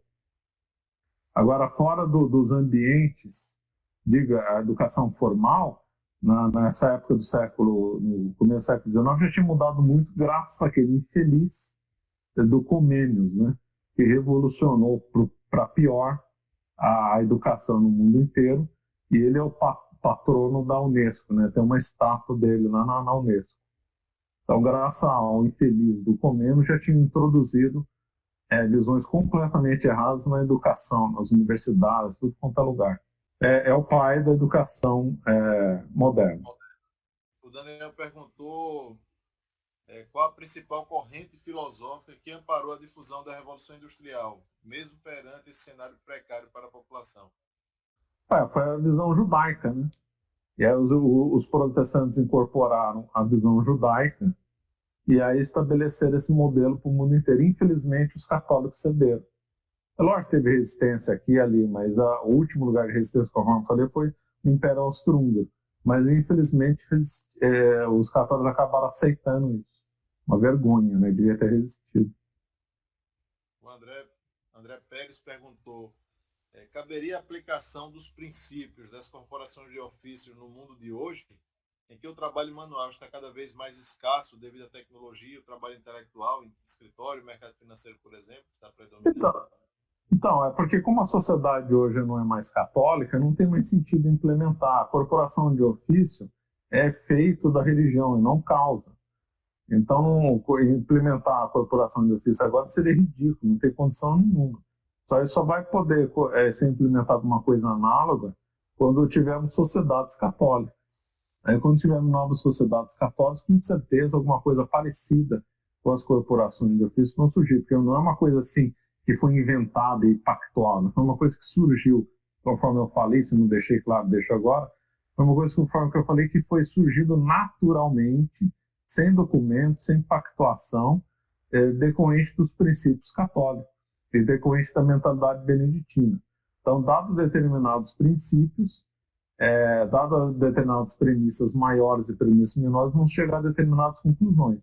Então, só com uma sociedade católica que vai retornar algo similar à corporação de ofício. Ela não é efeito, ela não é causa, ela é efeito de uma sociedade sadia. Por isso nós não vamos ver isso, infelizmente. E chance zero de ser instalado. Deviam falar, não teve protesto contra a Revolução Industrial? Teve, claro, teve na França, na Inglaterra, teve protestos violentos, que a gente aprende como o movimento ludista, né? O movimento ludista atacava, ia lá e quebrava as máquinas violentamente. Depois nós tivemos um movimento cartista contra, tivemos movimentos na França contra, né? Mas infelizmente foram cedendo. Então, teve uma pergunta aqui do Paulo Sérgio. Ele diz o seguinte: dentro da filosofia da corporação, como funciona a ideia do lucro? Hoje vivemos o lucro abusivo das especulações? Boa pergunta, porque naquela época da Idade Média tinha o chamado teoria do lucro justo, né? Que você não podia abusar do lucro. Era uma questão de ordem moral. Por quê? Porque o que regulava toda a vida medieval era a moral católica. Então, mesmo podendo, você não podia ter margens ditas abusivas, né? Daí a teoria do lucro justo. Uma outra coisa que ficou patente ao longo dos séculos foi a separação, claro, princípio judaico e calvinista, separação da moral católica da economia, óbvio, né? Já que eles eram anticatólicos, não ia ter sentido aplicar uma moral católica à economia. Então, com a distinção da moral com a economia, então você cobra o lucro que você quer, você ganha o que você quiser, você explora quem você quiser, não tem problema nenhum. É o que vale o sucesso financeiro. Então teve essas resistências. Infelizmente, o mundo acabou cedendo. Ao longo das décadas seguintes, foram aprovadas leis de proteção aos operários e a sociedade foi assimilando. E hoje nós estamos vivendo numa mentalidade de revolução industrial, já com os direitos trabalhistas já, né, direitos trabalhistas já desenvolvidos, já com o outro lado ruim também, né? Depois hoje não vai dar tempo de comentar sobre isso, também péssimo, mas por uma outra visão. Bom, toda essa revolução industrial que avançou na Europa, o que ela gerou? Ela gerou, como causa e efeito, movimentos comunistas, claro. Onde ela se instalou, ela foi ambiente propício para o advento do comunismo. Ela realmente foi mãe, de fato, do comunismo. Estou frisando isso daí mesmo para combater essa visão errada de que o liberalismo e a revolução industrial são contra o marxismo, são pais. Quando a revolução industrial entrou na Rússia, logo depois já veio a revolução do Lenin. Se não tivesse entrado a Revolução Industrial na Rússia, não sei se talvez teria atrasado a revolta do Lenin, ou talvez tivesse até impedido. Então, na Rússia, nós tivemos causa e efeito da Revolução Industrial para a Revolução do Lenin. Nós tivemos movimentos comunistas na Itália também decorrentes disso. Na França, surgiram pensadores pós-Revolução Industrial como o Sorel e o Blanche, que eram também herdeiros dessa visão. Na Catalunha, que foi o grande centro comunista da Espanha, também porque a Catalunha é na zona mais industrial. Em São Paulo, no começo do século XX, o Brasil teve uma industrialização mais tardia, também vieram os movimentos comunistas que o Brasil não tinha tido. Veio aqui até movimentos bem radicais em São Paulo, como os anarco-sindicalistas. Nos Estados Unidos também entrou a Revolução Industrial lá, também surgiram movimentos radicais, anarquistas lá. Então, para todo lado, nós vemos o quê? Exploração. A exploração na Inglaterra foi pior de todos, mas também teve caso na Suíça de trabalho infantil, teve abuso na Itália. A Itália gerou um enorme... A Itália passou por duas desgraças sucessivas, né? A primeira desgraça, a unificação italiana, e a segunda desgraça, a Revolução Industrial. Tudo isso provocou um êxodo enorme, né? Que os italianos foram para os Estados Unidos, Brasil, Argentina, e Dom Bosco cuidou muito de órfãos, que foram herdeiros tanto dessa Revolução Industrial como da unificação italiana, já que a Revolução Industrial foi bem forte no norte da Itália. Também teve êxodo na Alemanha na década de 1850, alguns vieram para o Brasil, em Petrópolis, mas a maioria foi para os Estados Unidos, né? Os Estados Unidos receberam, imagina só, 5 milhões de alemães. Nesse período pós-revolução industrial na Alemanha, fazendo toda boa parte do poderio, né, industrial americano herdeiro dos alemães, né? Eles receberam 5 milhões, foram morar tudo na costa leste. Então, onde a revolução industrial entrou, eles trabalharam um monte de desgraça, vai comunismo, vai imigração, vai um monte de coisa. Só depois, quando ela foi abrandada, né? Quando ela foi abrandada, foram respeitados direitos dos operários, é que a coisa se estabilizou. Mas a onda dela é onda de desgraça mesmo. Só para ver como as ideias de trabalho se corromperam, né? O Marx tinha uma visão de trabalho, no fundo, esotérica.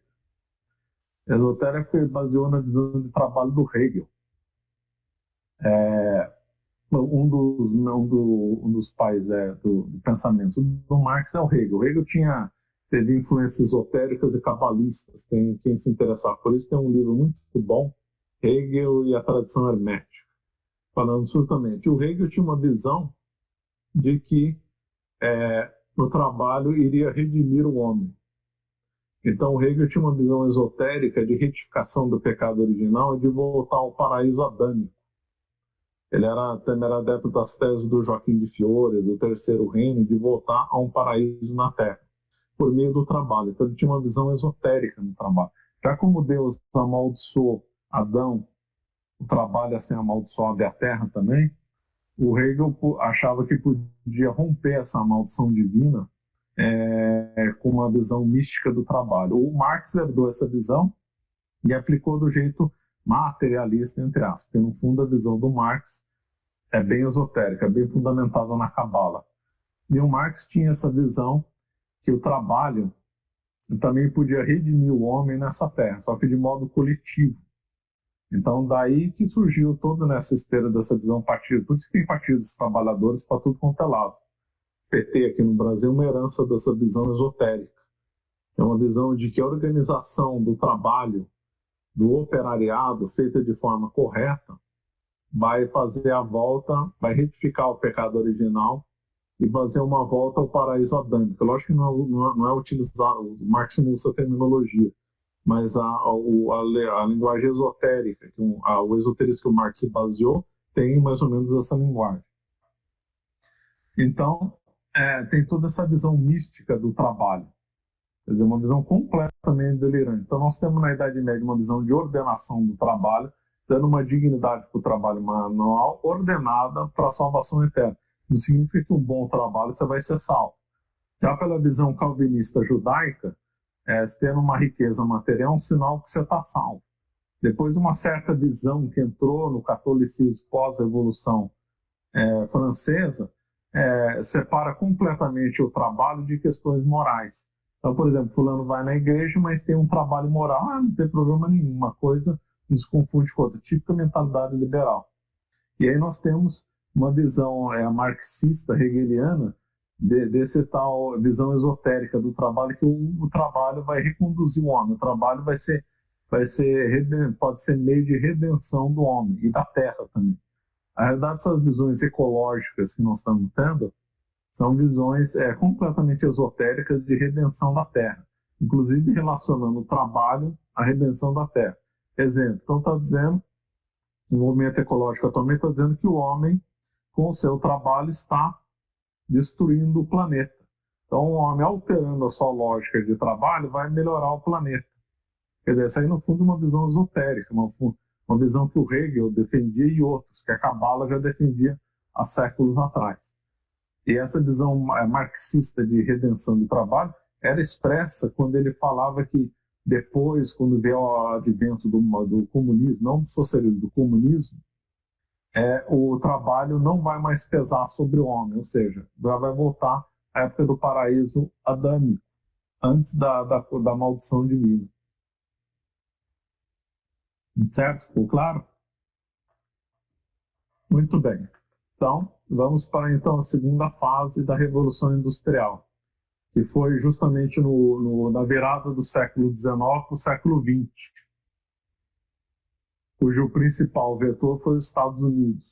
Então, os Estados Unidos foi o grande local dessa segunda fase da Revolução Industrial, e que justamente tem um nome nessa fase, que é o Henry Ford, né?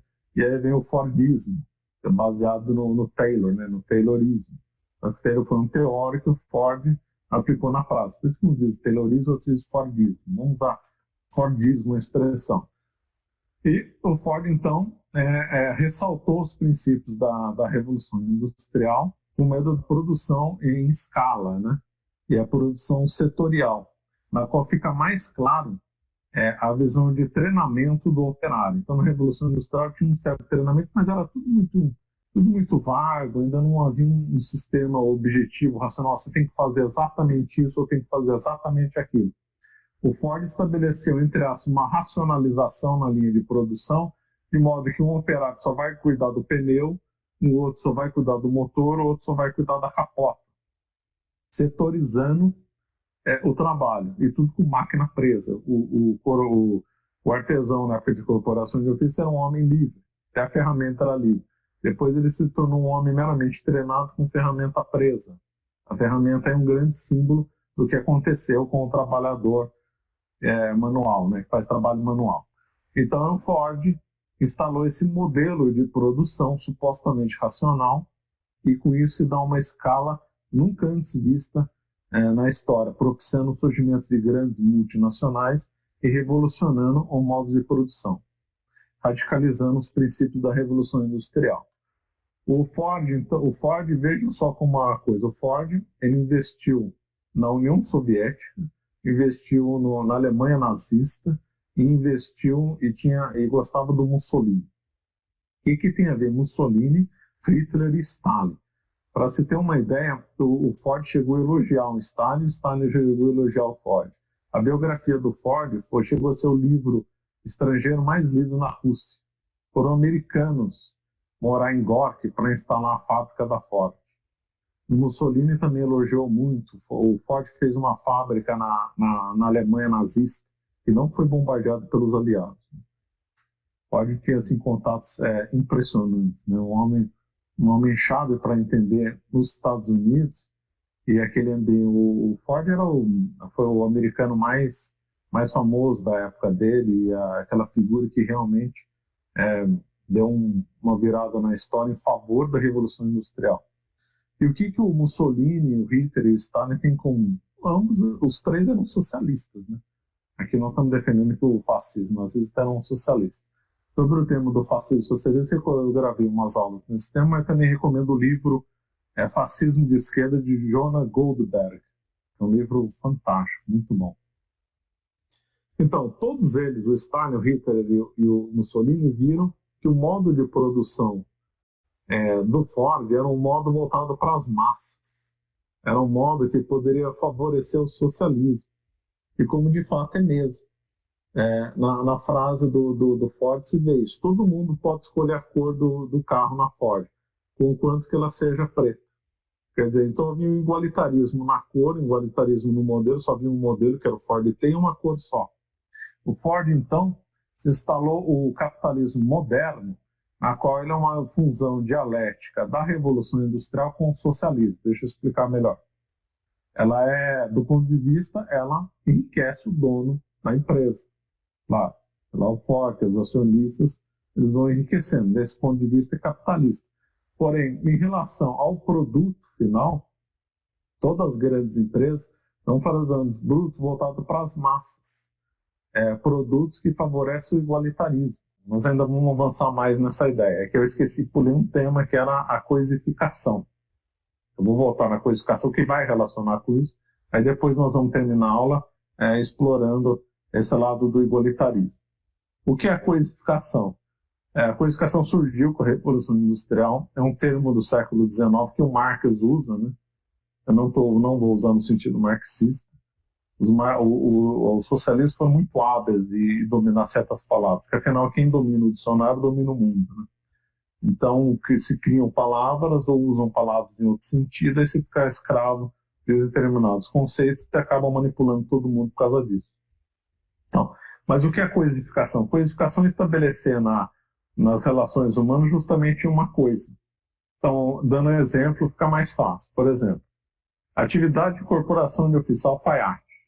Então, o que é melhor? Comprar uma calça com alfaiate ou uma calça de uma grande empresa? Qualquer um. Então vamos ver o caso de comprar uma calça de um alfaiate.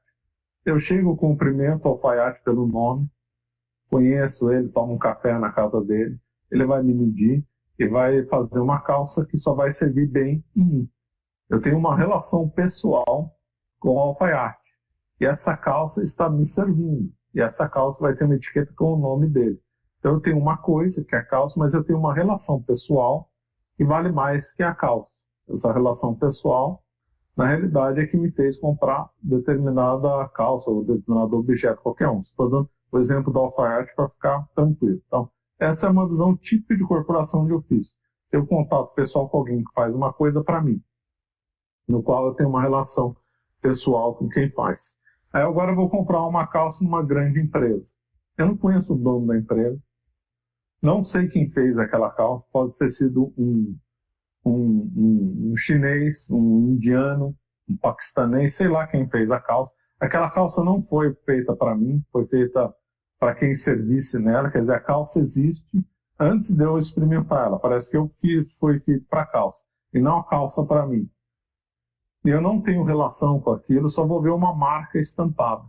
Ou seja, a relação foi coisificada. Foi coisificada por meio de uma marca é uma coisa, não é uma pessoa, e nós estamos vendo um foco na coisa, e não uma relação pessoal que eu tinha com o alfaiate.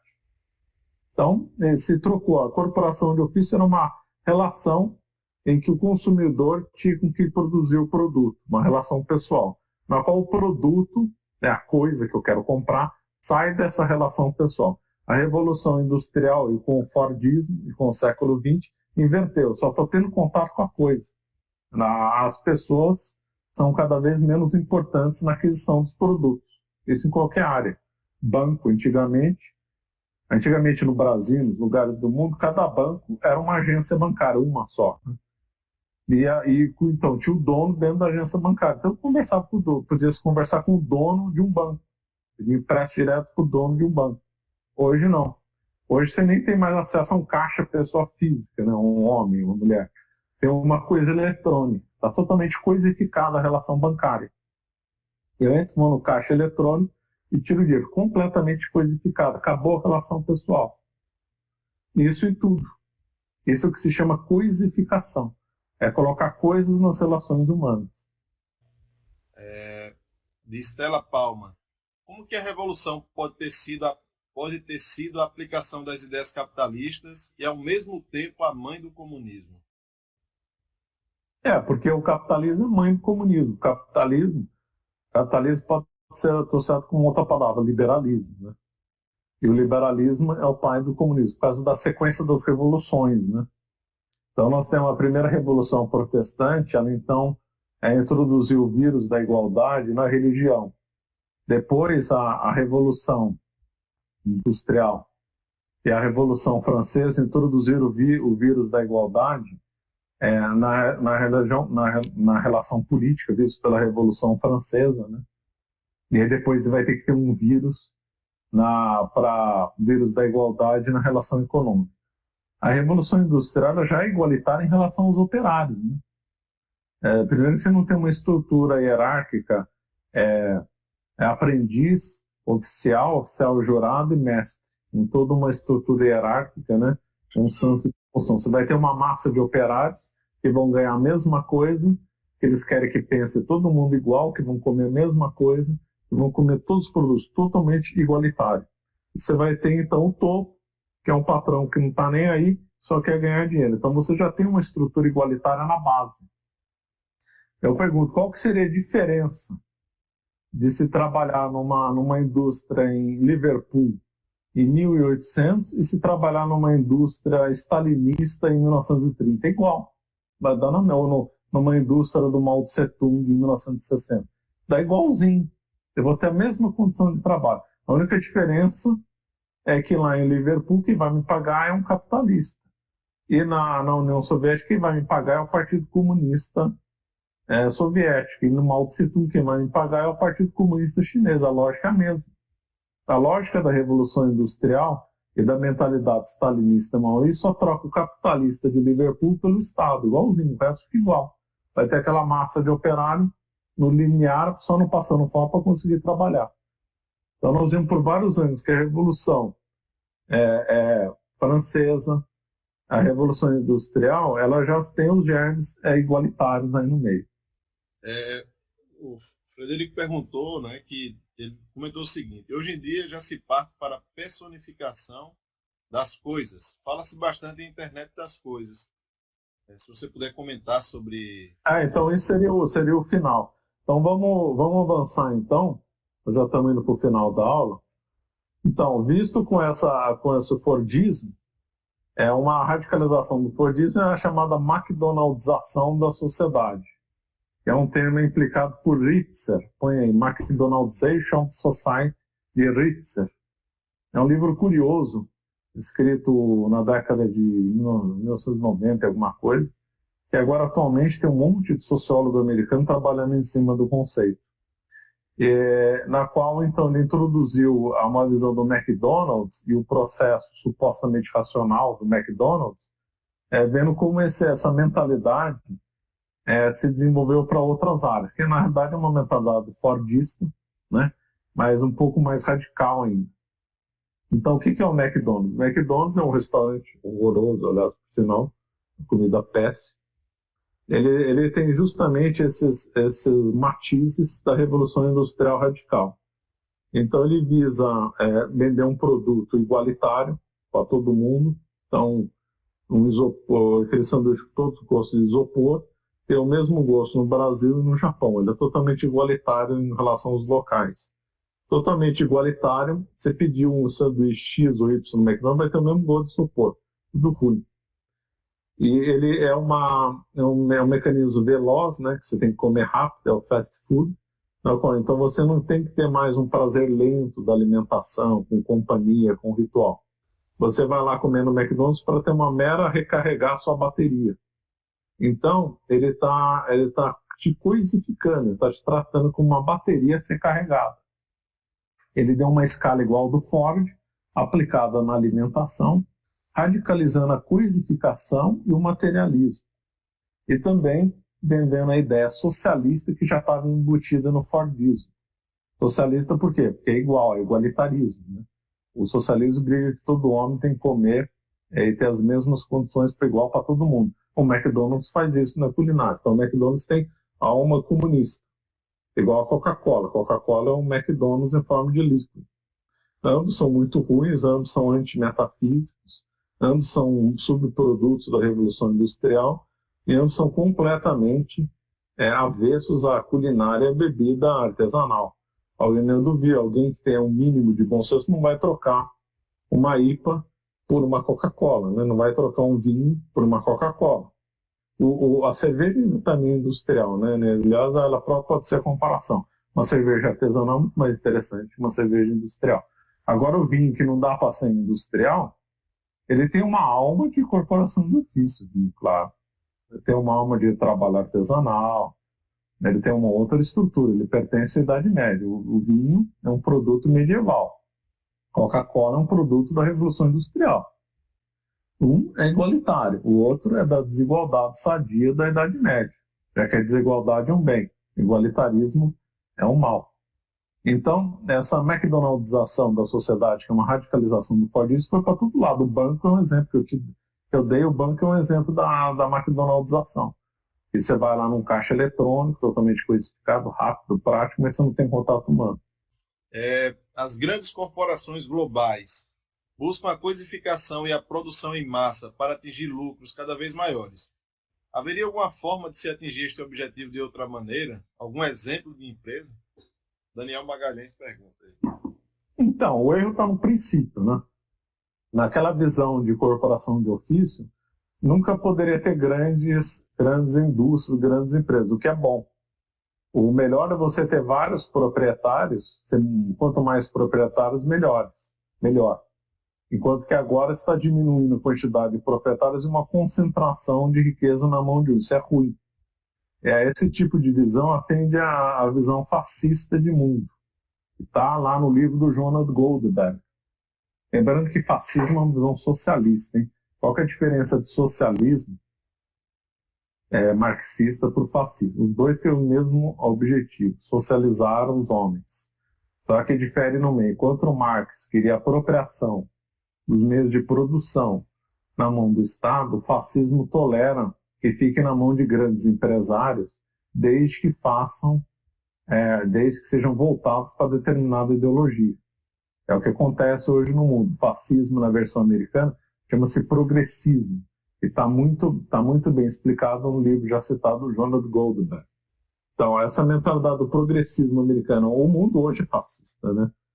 No sentido americano do termo. Não é mais liberal. O mundo hoje é bem progressismo americano, no qual nós vemos várias companhias atuando pró-socialismo e pró-corrupção. Não é só igualitarismo, corrupção também. Nós vemos que a Revolução Industrial permitiu, então, o crescimento de grandes indústrias. Essas grandes indústrias geraram fundações, e essas fundações estão por trás de fazer uma grande corrupção no mundo, por meio de doutrinas de ideologia de gênero, aborto, etc. E as suas indústrias vendem uma ideologia socialista nos seus produtos. Qualquer produto de uma grande empresa, ela está embutida uma ideologia socialista. Na realidade, ela só é capitalista para o dono, né? Para o destinatário é uma visão socialista. Agora, como coibir hoje? No mundo moderno não dá, porque essas grandes corporações são compatíveis com a mentalidade moderna. Quando a sociedade voltar a ser católica, esse sentido de grandes empresas vão tender a desaparecer.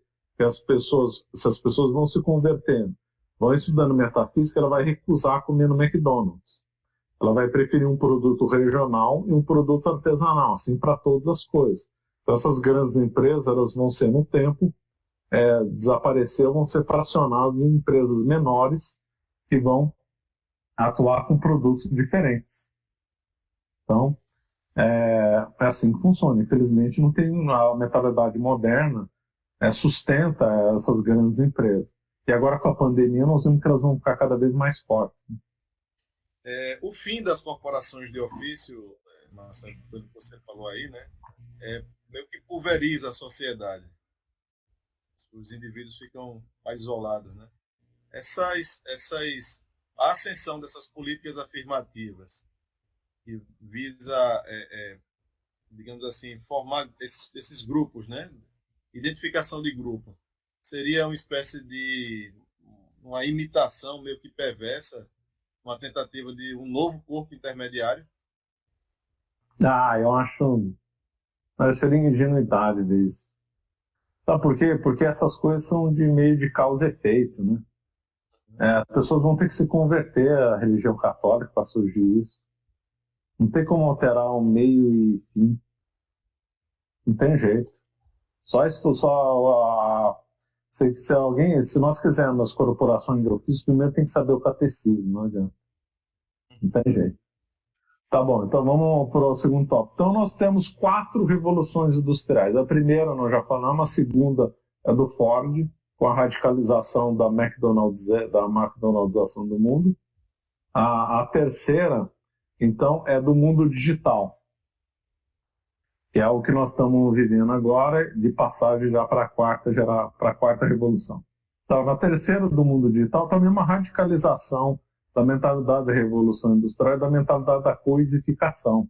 Por exemplo, essa nossa conversa aqui é uma coisa coisificada. Eu estou falando para uma máquina que está enviando um sinal lá para não sei aonde, e vocês estão vendo aqui, a coisa está coisificada, está tendo um intermediário eletrônico no meio. Então, a internet, o computador, intensificou a coisificação, colocando intermediários eletrônicos nas relações humanas, fora o que já tinha antes. Então, nós temos McDonald's, tem a indústria e ainda tem a tecnologia. Então, eu sou contra. Não sou contra, sou contra o abuso dela. A televisão não tem uso bom. A televisão é uma coisa que tem que ser jogada no lixo. A televisão não tem uso bom. A televisão tem 2 finalidades: emburrecer as pessoas e fazer elas pensarem igual. Essas 2 finalidades da televisão. Quem tiver interesse, eu escrevi um livro sobre o tema, TV Fast Food Envenenado para a Alma.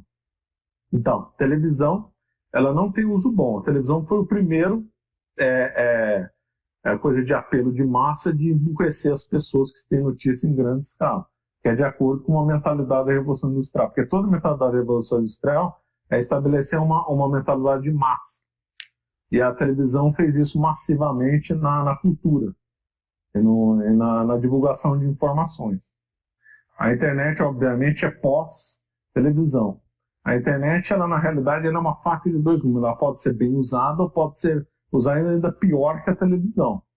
Nós estamos vendo que as pessoas, boa parte das pessoas estão usando pior a internet do que a televisão, porque o gosto por ler um livro físico está diminuindo. As livrarias estão em decadência, ninguém quer mais ler, todo mundo só quer ver vídeo, e ainda vídeo curto, ninguém tem paciência para ver vídeo muito longo. Então, as pessoas estão emburrecendo com o mau uso da internet, que é uma coisa completamente coisificada. É uma coisa que é materialista, é uma coisa que é coisificada, é uma coisa que fortalece aquela visão que eu falei de marca, de coisa, de tal, que vai favorecer vai brigar com as relações humanas. É muito mais agradável dar uma aula numa sala do que via internet. Mas nós temos que usar de acordo com as circunstâncias. Estamos tentando usar bem aqui a tecnologia. Então a internet e o computador veio para agravar esse negócio de revolução industrial. E a prova é que as pessoas continuam emburrecendo, estão lendo cada vez menos. Né? E também tem a questão da velocidade. Isso aí foi coisa muito bem feita para destruir a humanidade. Né? Então entra a mentalidade do McDonald's, a mentalidade, tudo tem que ser veloz. Claro, a oração não tem que ser veloz, a meditação não é veloz, uma leitura não dá para ser veloz, senão você não sabe nada. Então, conceitos de velocidade brigam com o progresso espiritual.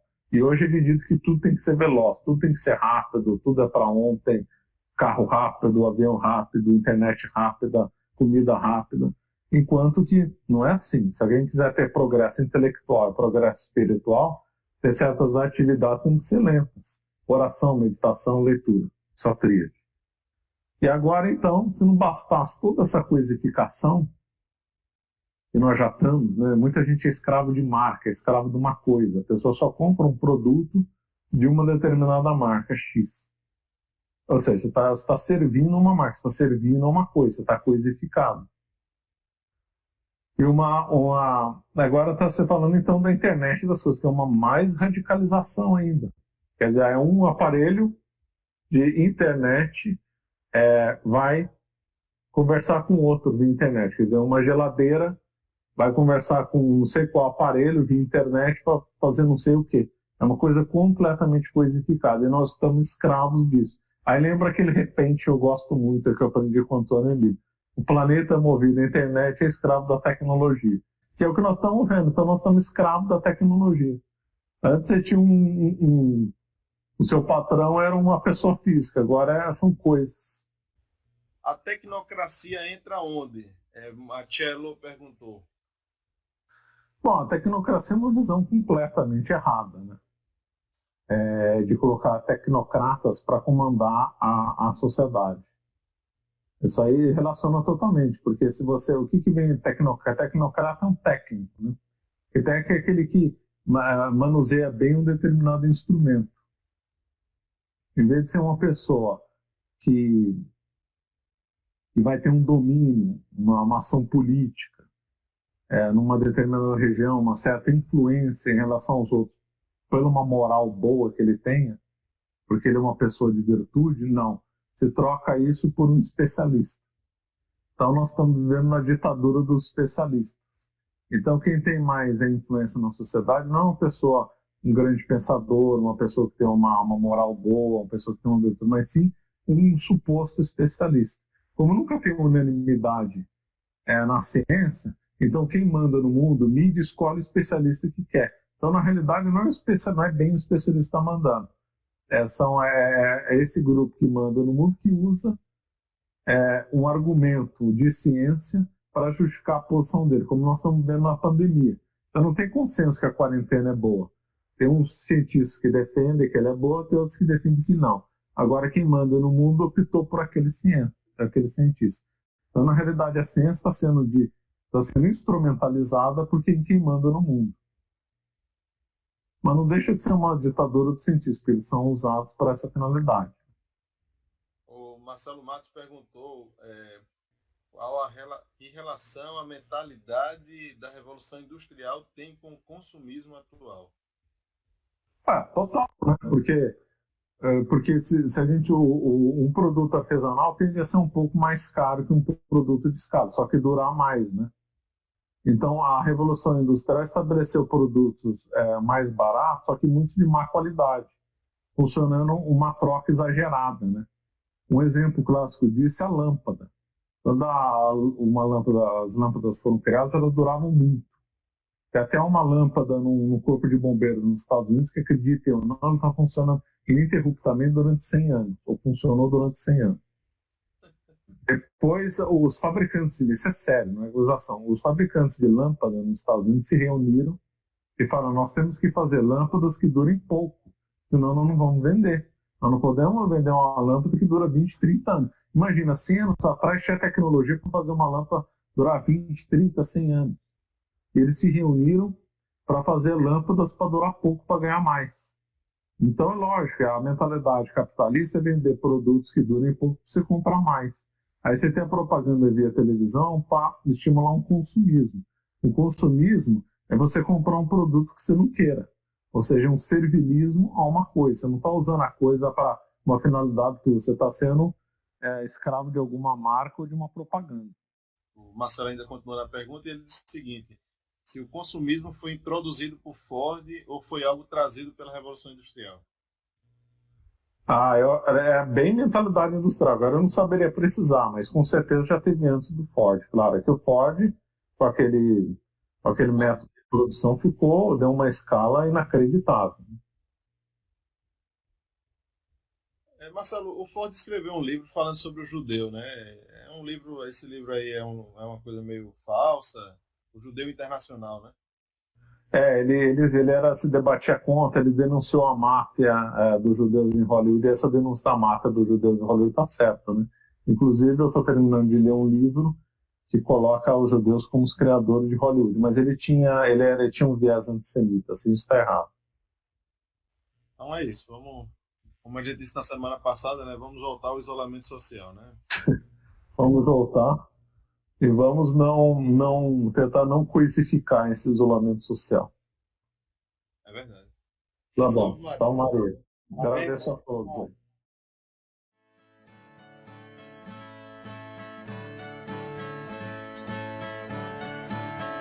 O usou como tela de TV, o teclado acessível como book. Pra maiúsculo ou minúsculo é caps look, pra mandar imprimir é Ctrl P. Com os micros Samsung e LG e os programas que a Apple financia, a indústria da datilografia nunca mais vai fazer máquina Olivetti. E o planeta movido à internet é escravo da tecnologia. Quem se pluga em milésimo de segundo e se conecta ao portal e seus asseclas, basta apenas tocar numa das teclas que o visor nos transporta a outros mundos. Desde a terra dos solos mais fecundos ao espaço onde o vácuo se inicia. Quem formata depois cola, copia e prende o mundo na grade de um disquete. O planeta movido à internet é escravo da tecnologia.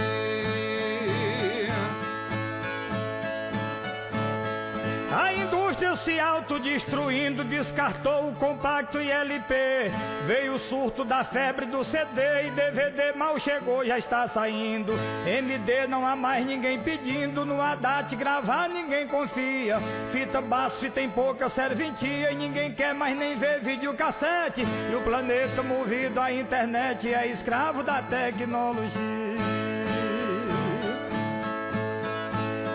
Brasilsat é mais uma criação que nos nossos vizinhos deu insônia. O Civan espiona a Amazônia, evitando que haja outro espião. É por via satélite a transmissão, que não tem transmissão por outra via. Uma antena sequestra a sintonia pra DirecTV, Skynet. O planeta movido à internet é escravo da tecnologia. Transatlânticos no mar fazem cruzeiros e pelos micros das multinacionais. Hoje tem conferências virtuais com os executivos estrangeiros. O e-mail é correio sem carteiros, tanto guarda mensagem como envia. Os robôs usam chip e bateria e videogame é brinquedo de pivete. E o planeta movido à internet é escravo da tecnologia. Cibernética na prática e no papel deixa os seres online ganha ibope. Com Word tem Palm, laptop, ainda mais PowerPoint e Excel. É possível quem mora em Israel pelo menos teclar com a Bahia. Se os autômatos ganharem rebeldia, tenho medo que a máquina nos delete. O planeta movido à internet é escravo da tecnologia.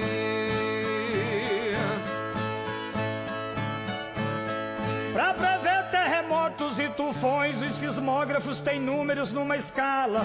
E o trem-bala é veloz como uma bala numa linha arrastando 10 vagões. No Japão e na China as construções já suportam tremor e ventania. Torre, ponte, edifício, rodovia são perfeitos do jeito da maquete. E o planeta movido à internet é escravo da tecnologia.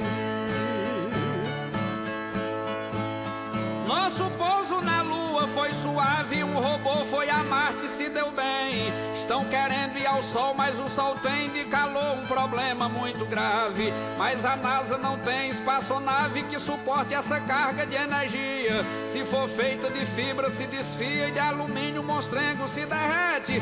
O planeta movido à internet é escravo da tecnologia.